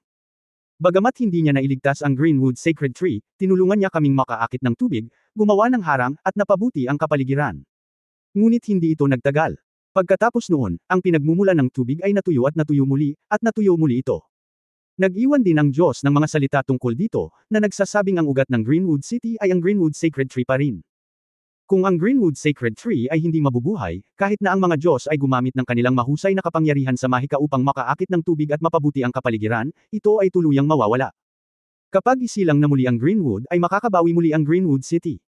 Nahulog sa malalim na pag-iisip si Yang Yiyu matapos itong marinig. Ayon sa pahayag ni Guo Wangang, nahulaan niya na kailangang may mga pagbabago rito. Pumikit siya at dinama iyon. Halos walang divine energy sa hangin. Ang lahat ay nagpakita ng mga palatandaan ng pagkabulok. Ito ay isang napaka-kakaibang sitwasyon. Ito ay dapat na maging kaharian ng mga Diyos. Kahit na ang banal na enerhiya ay mahirap makuha, ito ay imposible na walang banal na enerhiya sa lahat. Ngunit talagang walang banal na enerhiya. Ito ay isang kakaibang kababalaghan. Naramdaman niya iyon at walang nakitang mali. Siyempre, dapat may mali kapag abnormal ang mga bagay. Dapat mayroong ilang mga kadahilanan na kasangkot. Kung mayroon man, si Yang Yiyu ay dapat ang Greenwood Divine Tree. Dahil dito, medyo interesado siya. Gusto niyang makita kung anong uri ng banal na puno iyon. Tayo na. Dalhin mo ako upang makita ang iyong banal na puno. Tumayo si Yang Yiyu at sinabi. Tuwang-tuwa si Guo Wangang at mabilis na tumayo para manguna. Para sa kanya, ito na ang huling pag-asa. Sa katunayan, ang bilang ng mga tao sa lungsod ay bumababa sa paglipas ng mga taon, at ang tubig sa madilim na ilog ay malamang na matutuyo sa susunod na 10 taon. Kapag ang madilim na ilog ay ganap na natuyo, ito na ang panahon para sa pagkalipol ng angkan. Sa henerasyon pagkatapos ng henerasyon, nagsumikap silang magtanim ng damo ng pag-asa at sinubukan ang kanilang makakaya na protektahan ang madilim na ilog mula sa pagkatuyo, ngunit wala itong pakinabang. Ang panahon ng pagtatanim ng damo ng pag-asa para kay Guo Wangang at sa kanyang mga apo ay nagpaalala kay Yang Yiyan sa mga taong kumokontrol sa disyerto sa hilagang kanluran ng mundo. Ang kapaligiran at lokasyon ay iba, ngunit ang espiritu ay kagalang-galang, at lahat sila ay para sa mga tao. Kaya naisip niya na kung makakatulong siya, gagawin niya ang lahat para tulungan sila. Bagamat sila ay mga mortal, silang lahat ay may buhay na nilalang. Nais lamang nilang mabuhay sa isang malupit na kapaligiran. Sa malawak na mundo ng mga Diyos, sila ang pinakamababa at pinakamahirap na tao, ngunit karapat-dapat din silang humanga. Ang pagbabantay sa kanilang mga tahanan sa kabayaran ng kanilang buhay at pagprotekta sa kanilang kapaligiran sa pamumuhay sa kanilang buhay ay ang panloob na pagbabago bagong ibinigay nila kay Yang Yiyan. Ito. Napagtanto din ni Yang Yiyan ang isang bagay sa kanyang puso, at malabo siyang may direksyon para sa pangunahing isyu ng mga salita ng pagsalungat sa orthodoxy. Kasunod ni Guo Wangang palabas ng bulwagan, naglakad siya patungo sa kailaliman ng underground na lungsod. Matapos ang mahigit 10 milya, dumaan siya sa isang kuweba at naging mas maliwanag ang liwanag. Natagpuan ni Yang Yiyan na tila siya ay nasa isang canyon. Ang tuktok ay direktang humantong sa lupa, at nakikita niya ang langit na puno ng alikabok. Mayroong libu-libong metro kwadrado ng espasyo dito, at isang matayog na patay na puno, na tila itim na bakal, ang lumitaw sa kanyang paningin. Sa sandaling ito, isang boses ang biglang tumunog sa kanyang isipan. Boses iyon ng espiritu ng sandata na si Xingluo, na bumulalas, ito ang Green Willow, isa sa 10 likas na espiritual na ugat na ipinanganak sa kaguluhan. Kabanata 3139 na nakakagulat na lihim. Ang mga salita ni Qiling Xingluo ay parang pamilyar kay Yang Yiyu. Sa pag-iisip ng mabuti, sa mga alamat at alamat ng daigdig, may mga bagay tungkol sa 10 likas na espiritual na ugat na nagsilang ng kaguluhan. Mayroong dalawang pangunahing mga tala, ang una ay ang listahan ng mga Diyos, at ang pangalawa ay ang paglalakbay sa kanluran, na parehong nagtatala ng ilan sa mga likas na espiritual na pinagmulan. Ngunit nakalimutan niya kung ano talaga ang mga ito. Kaya't tinanong niya si Qiling Xingluo sa kanyang puso, ano ang mga likas na espiritual na ugat. Sinabi ni Qiling Xingluo, ang patay na punong ito sa aking harapan, kung hindi ako nagkakamali, ay dapat ang berdeng willow na espiritual na ugat, isa sa mga dakilang likas na espiritual na ugat, na isinilang sa kaguluhan. Ang tinatawag na kaguluhan ay ang estado ng hagdan bago ang paglikha ng mundo. Ang kasabihan na ang kaguluhan ay hindi nilikha ay mas nauna kaysa sa paglikha ng mundo. Maaari mong isipin ang antas ng likas na espiritual na ugat na ito. Ang 10 likas na espiritual na mga ugat ay pinalaki sa kaguluhan bago ang paglikha ng langit at lupa. Ang bawat espiritual na ugat ay ang pinakamataas na kayamanan sa mundo. Hindi ko inaasahan na makikita ko ang berdeng willow dito. Karamihan sa iba pang mga espiritual na ugat ay kinuha ng kataas-taasang santo pagkatapos ng paglikha ng langit, ngunit itong green willow ang pinakamisteryoso sa kanila, at tila walang alingaw-ngaw tungkol sa may-ari nito. Sa paglikha ng langit, mayroong isang napakatanyag na alingaw-ngaw tungkol sa Green Willow, na ikinagulat ng 3 kaharian. Sinasabing ang Green Willow ay nagbago, at si Dao Zhou Hongjun ay nakipaglaban dito. Ang Green Willow, na kilala bilang Green Willow Daoist Saint, ay tinipon ang lahat ng mahiwagang sandata ni Hongjun, at pagkatapos ay sinabi kay Hongjun, ako ang Hollow Willow na ipinanganak mula sa kaguluhan, mas nauna sa iyo, Hongjun, ngunit hindi ako mahilig makipaglaban para sa katanyagan at kayamanan, kaya ako ay walang pangalan, ngunit hindi ito nangangahulugan na ako, si Green Willow, ay natatakot sa iyo, Hongjun. Hayes! Hindi napigilan ni Yang Yiyu na huminga nang marinig niya ito. Hindi lang niya narinig ang chismis tungkol kay Green Willow, ngunit narinig din niya ang pangalan ni Hongjun. Ang pangalan ng Dao Zhou Hongjun, kahit na sa mga alamat at sinaunang mga kaganapan sa mundo, ay isang kilalang pag-iral. Noong una, naisip niya na ang kwento ni Hongjun ay isang mito ng mundo lamang. Sa hindi inaasahan, sa bibig ni Xingluo, umiral din si Hongjun. Malaking balita ito, Terra na.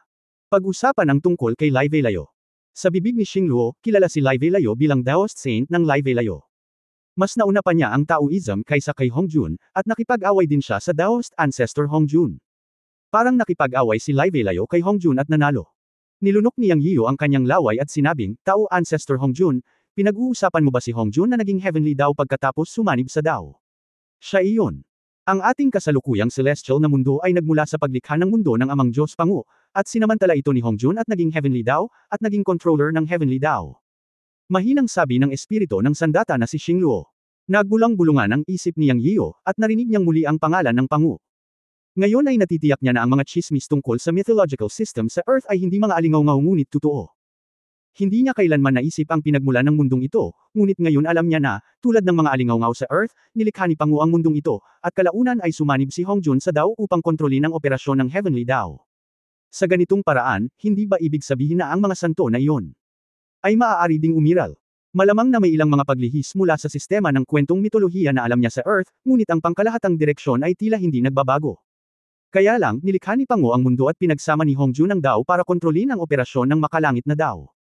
Sa pag-iisip nito, nagtanong si Yang Yiyo, mayroon bang 3 purong santo sa mundong ito? Mayroon bang Nuwa? Mayroon bang 2 santo sa kanluran? Hindi ko pa narinig ang tungkol dito. Sagot ni Xingluo. Bueno, ang ibig kong sabihin ay, mayroon bang unang batch ng mga santo na nakamit ang Dao pagkatapos ng paglikha ng mundo? Ang uri ng mga santo na ang lakas ng paglilinang ay pangalawa lamang sa Hongjun. Tanong ulit ni Yang Yiyo. Sa pagkakataong ito, ang espiritu ng sandata na si Xingluo ay nagsabi, dapat mong pinag-uusapan ang tungkol sa mga likas na santo. Sa katunayan, pagkatapos ng Hongjun, maraming mga likas na santo ang isinilang sa mundo. Ang kanilang lakas ay pangalawa lamang sa Hongjun, at sila ang mga tao sa likod ng 4 na pangunahing sekta ng Taoista ngayon. Ang mga ninuno ng 4 na pangunahing sekta ng Taoista ngayon ay ang mga likas na santo, ngunit hindi na likas sa Diyos. Wala na. Saan sila nagpunta? Nagtatakang tanong ni Yang Yiyo. Sinabi ni Xingluo, hindi ko alam, marahil sa kaguluhan. Anyway, umiiral ang mga likas na santo, ngunit wala na sila sa God Realm. Ang Taoism na kanilang iniwan ay ang kasalukuyang 4 na pangunahing Taoism. Siyempre, ang Orthodox Taoism ay ang Taoism sa gitna ng God Realm, na kung saan ay ang Taoism ng Holy Emperor noon. Alam ni Yang Yiyan na marahil ang mythological system ng mundo ay medyo naiiba. Hindi bababa sa Xingluo ay hindi pa nakarinig ng tungkol sa Nuwa at sa 3 Pure Ones, ngunit sinabi niya na may mga likas na santo, ibig sabihin, malaki ang posibilidad na mayroong mga santo na katulad o katumbas ng Nuwa at ng 3 purong isa. Tinatawag silang mga likas na santo. Siya ay may bagong pagkaunawa sa mundong ito. Kung hindi ito binanggit ni Xingluo ngayon, hindi niya malalaman na ang mundong ito ay ang Pangu World. May Pangu at Hongjun. Ngunit ngayon lang, mula sa tono ni Xingluo, tila hindi siya interesado kay Hongjun, at ang patay na puno sa harap niya ay si Green Willow, isa sa mga likas na espiritual na ugat na nagsilang ng kaguluhan, at nakipag-away pa kay Hongjun. Ito ay masyadong baliw. Marahil ang mundong ito ay higit pa sa inaakala niya. Huminga ng malalim, nagpatuloy si Yang Yiyo, pag-usapan natin ang tungkol sa Green Willow sa harap natin. Anong uri ng pag-iral ito? Dahil ito ang likas na espiritual na ugat na nagsilang ng kaguluhan, at nakipag-away pa ito kay Hongjun, paanong ang isang malakas na tao maging isang patay na puno? Ngumisi si Xingluo, ano pa ba ang maaaring maging dahilan nito? Napakalakas ng Daoist Saint Green Willow na maaari siyang gawing patay na puno. Maliban sa isang pag-iral na mas malakas kaysa sa kanya, wala akong maisip na ibang dahilan. Natigilan si Yang Yiyo at sinabing nanlalaki ang mga mata, ikaw. Hindi mo ibig sabihin na si Daozo Hongjun ang pumatay kay Green Willow. Hindi dapat ganito. Si Daozo ang pagkakatawang tao ng Heavenly Dao at siya ang namamahala sa operasyon ng Heavenly Dao. Paano niya matatarget ang isang likas na espiritual na ugat? Malamig na bamantong hininga si Xingluo. Anong imposible? Paano si Daozo? Haha, dahil lang sa siya ang namamahala sa Heavenly Dao, siya ay mas walang kahihiyan kaysa sa iba. Nilikha ni Amang Diyos Pangu ang mundo, at siya, si Hongjun, ay umupo lamang at umani ng mga benepisyo. Si Lai Weilayo ay walang pakialam sa katanyagan at pakinabang, ngunit lumaban pa rin kung makipaglaban kay Lai Weilayo, at haantong sa kahihiyan ni Lai Weilayo. Hindi siya gumanti kay Lai Weilayo. Ang kanyang pag-uugali ng pagiging naaayon sa Heavenly Dao at ang pamamahala sa Heavenly Dao, sa magandang pagkasabi nito, ay ang magkatawang tao ang Heavenly Dao at isakripisyo ang kanyang sarili para sa iba. To put it bluntly, namimitas lang ito ng Peach. Hindi ito ang kanyang Heavenly Dao, at siya ang namamahala dito. Sa makatuwid, sa 50 Heavenly Dao, isa na lang ang laging natitira, at 49 ang magandang pinangalanan bilang Dao. Ang mga salitang ito ay maaari lamang linlangan ang lahat ng bagay sa mundo, paano nila malilinlang ang mga makapangyarihang tao na nagsilang ng kaguluhan. Ang Heavenly Dao na pinamumunuan ni Hongjun ay palaging hindi kumpleto, at ito ay tiyak na dahil dito na ang Heavenly Dao ay hindi gumagana ng normal. Upang patatagin ang operasyon ng kanyang Heavenly Dao at kontrolin ang Heavenly Dao, maglulunsad siya ng hindi masusukat na sakuna sa bawat yugto ng panahon o panahon. Tinatangay ng sakuna ang lahat ng nabubuhay na bagay at lahi, at tumugon sila sa sakuna sa kabayaran ng kanilang buhay. Sa ganitong paraan, nakukuha ng operasyon ng Heavenly Dao ang asensya ng langit at lupa upang mapunan ang kakulangan ng Heavenly Dao, mapanatili ang operasyon ng Heavenly Dao, at masiguro ang kanyang posisyon bilang controller ng Heavenly Dao. Boom! Nawala ang isip ni Yang Yiu nang marinig niya ang mga salita ni Xing Luo. Ito ay simpleng nakakagulat na sikreto, ito. Tuluyang nasira ang kanyang imahinasyon. Kabanata 3140, inilabas ni Emperor Sheng Tian ang kanyang espada sa langit. Hindi ko akalain na si Dao Zhou Hongjun ay magiging isang Dao Zhou Hongjun. Bagamat ayaw niyang aminin, alam niyang hindi magsisinungaling si Xing Luo sa kanya, dahil siya ang master ng chessboard ni Xing Luo, at naramdaman din niya na lohikal at makatwiran ang sinabi ni Xing Luo. Diyos! Diyos! Sa pakikipag-usap kay Xing Luo sa kanyang isipan, si Yang Yiu ay nakatayo doon na tulala, tinutunaw ang sinabi ni Xing Luo. Ngunit siya ay nagambala ni Guo Wangang. Diyos ko, ito ang sagradong puno ng ating luntiang kahoy na lunsod. Mangyaring tingnan at tingnan kung ito ay maliligtas. Sabi ni Guo Wangang. Umalis na kayo, kailangan ko ng oras para mag-obserba. Kinausap ni Yang Yiu si Guo Wangang, at mapait siyang ngumiti sa kanyang puso. Ito ang likas na espiritual na ugat na Green Willow, hindi ang iyong sagradong puno. Narinig ni Guo Wangang na sinabi ni Yang Yiu na gusto niyang mag-obserba, kaya natural na hindi siya nang ahas na abalahin siya, at inakay ang kanyang mga tao na umatras sa gilid. Sa sandaling ito, ang puso ni Yang Yiu ay kumikilos. Ayon sa pahayag ni Xing Luo, hindi ba lahat ng mga sakuna sa mundong ito ay dulot ng Dao Zhou Hongjun? Ang layunin ay upang pagsamahin ang kanyang posisyon bilang pinuno ng langit na Dao. Ayon sa diwa ng sandata na si Xing Luo, si Dao Zhou Hongjun ang namamahala sa operasyon ng Heavenly Dao, na hindi talaga patas. Ano ba dapat ang Heavenly Dao? Labis na nalito si Yang Yiu. Karaniwang kinikilala na ang Dao Zhou Hongjun ay ang makalangit na Dao. Ngunit ngayon ay tila hindi ito ang kaso. Pagkatapos pag-isipan ito, tinanong ni Yang Yiu ang espiritu ng sandata na si Xing Luo, hindi ba dapat kontrolin ng mga tao ang Heavenly Dao? O sa pagkakaalam ko, ang pagkakatawang tao ni Dao Zhou ng Heavenly Dao ay orihinal na isang uri ng dakilang pag-ibig upang mapanatili ang operasyon ng Heavenly Dao. Ang Heavenly Dao ay si Hongjun. Sampay ng espiritu ng sandata na si Xing Luo, bullshit, sinasabing ang pagkakatawang tao ni Hongjun ng Heavenly Dao ay namimitas lamang ng mga pitch. Ang operasyon ng tunay na Heavenly Dao ay hindi nangangailangan ng anumang pakikialam ng tao. Ang perpektong Heavenly Dao ay magpapatakbo ng nagsasarili at hindi mangangailangan ng kontrol ng tao. Walang malalaking sakuna sa Dao sa perpektong Heavenly. Mapait na ngumiti si Yang Yiu at sinabing, okay, ang sinabi mo ngayon ay maaaring ituring na sumisira sa dati kong pananaw sa mundo. Pag-usapan natin ang Green Willow. Tungkol naman sa teorya ni Hongjun, hindi iyon ang gusto niyang isaalang-alang. Napakalayo nito sa kanya. Kahit na alam niyang ang sakuna ay dulot ng Hongjun, wala siyang magagawa tungkol dito, at wala siyang kakayahang pangasiwaan ito. Sino ang maaaring pamahalaan ng Heavenly Dao? Hindi man lang. Kaya ng mga santo. Not to mention him. Haha, sa tingin mo walang kinalaman si Hongjun sa'yo. Biglang sabi ng espiritu ng sandata na si Xing Luo na nakangiti. Natigilan si Yang Yiu, hindi mahalaga. Hindi ako maliit na tao bilang isang Saint Dao.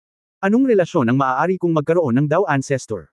Sa sumunod na sandali, mahinang sinabi ng espiritu ng sandata na si Xing Luo, minsan ibinunot ng banal na emperador ang kanyang espada sa langit. Nagulat si Yang Yiu. Ang pangungusap na ito ay naglalaman ng napakaraming impormasyon. Sino ang banal na emperador?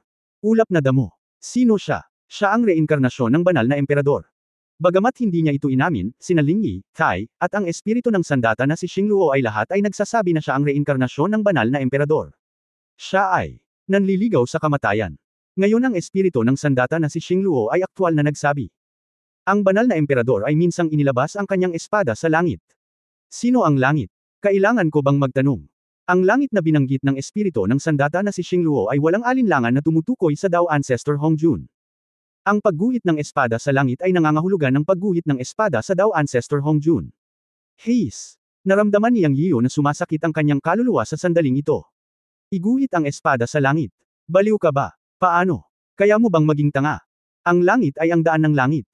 Ang operasyon ng buong celestial na daigdig, ang paglaki at paglilinang ng lahat ng bagay na may buhay, at iba pa, ay nasa ilalim ng lahat ng batas ng pagkilos ng daan patungo sa langit. Ikaw fucking gumuhit ng espada sa langit. Hindi ba ito ang panliligaw na kamatayan?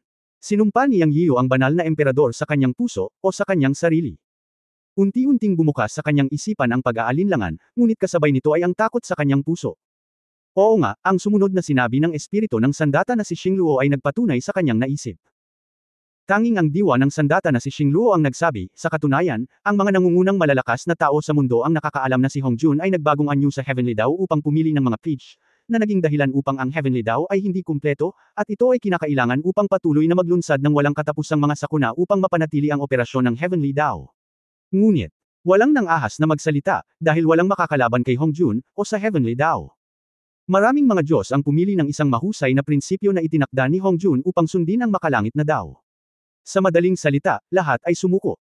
Tanging ang mga likas na santo lamang ang maaaring ituring na bahagya ng tumalon sa Heavenly Dao at hindi kailangang mag-alala tungkol sa walang katapusang mga sakuna. Ngunit gaano karaming mga likas na santo ang mayroon sa mundo? Ilang tao lang. Ngunit, matapos matuklasan ng banal na emperador na ang Heavenly Dao ay hindi kumpleto, inilabas niya ang kanyang espada laban kay Hongjun Daozo. Bilang resulta, nagsimula ang malaking sakuna laban sa Holy Heavenly Court, nagbukas ang 6 na reinkarnasyon, at ang Netherworld Blood Sea Shire Clan, na pinamumunuan ng Blood Sea Chanzo, ay sumalakay sa God Realm. Pagkatapos ng isang mahusay na labanan sa Heavenly Court kung saan naroon ang Holy Emperor, ang Holy Heavenly Court ay nawasak, at ang kinaroroonan ng Holy Emperor's reincarnation ay hindi alam. Sa 5 dakilang sekta ng Dao sa God Realm, ang 4 pa ay ligtas at maayos, ngunit ang Saint Heavenly Court ang tanging nawasak. Sinasabi na ito ay gawain ng Blood Sea Clan, ngunit ano ang katotohanan? Kung hindi binubuksan ni Hongjun ang 6 Paths of Reincarnation, paano mapapasok ng Blood Sea Clan ancestor ang Shire Clan? Paanong ang isang maliit na Blood Sea Clan ancestor ay magiging kalaban ng Saint Heavenly Emperor? Kahit na gusto ng isang congenital saint na patayin ang Saint Heavenly Emperor, hindi ito magiging ganoon kadali, hindi pa banggitin na ang Blood Sea Clan ancestor ay hindi congenital saint. Kakaiba kung hindi lihim na nakialam si Hongjun sa likod ng mga eksena. Kaya, sa tingin mo ba ay hindi ma-detect ni Hongjun, ang Heavenly Dao, ang iyong presensya? O naiisip mo ba nahahayaan ka ni Hongjun, isang rebelde? Laban sa langit, go! Nilunok ni Yang Yiyo ang kanyang laway at sinabing, siya. Posible kayang personal akong papatayin ni Hongjun, ang Heavenly Dao. Ang espiritu ng sandata, si Xingluo, ay tumawa at nagsabi, haha, tinatawag niya ang kanyang sarili na daan ng langit, kaya natural na hindi niya ito gagawin sa kanyang sarili, at imposible o may mga paghihigpit. Hindi niya ito magagawa sa kanyang sarili, ngunit sa ilalim ng daan ng langit, ang kanyang kalooban ay nakakaapekto sa lahat ng lahi, tulad ng Blood Sea Shire Clan, at ang iba pang 4 na pangunahing mga sekta, habang siya ay may kapangyarihang may mga sekta.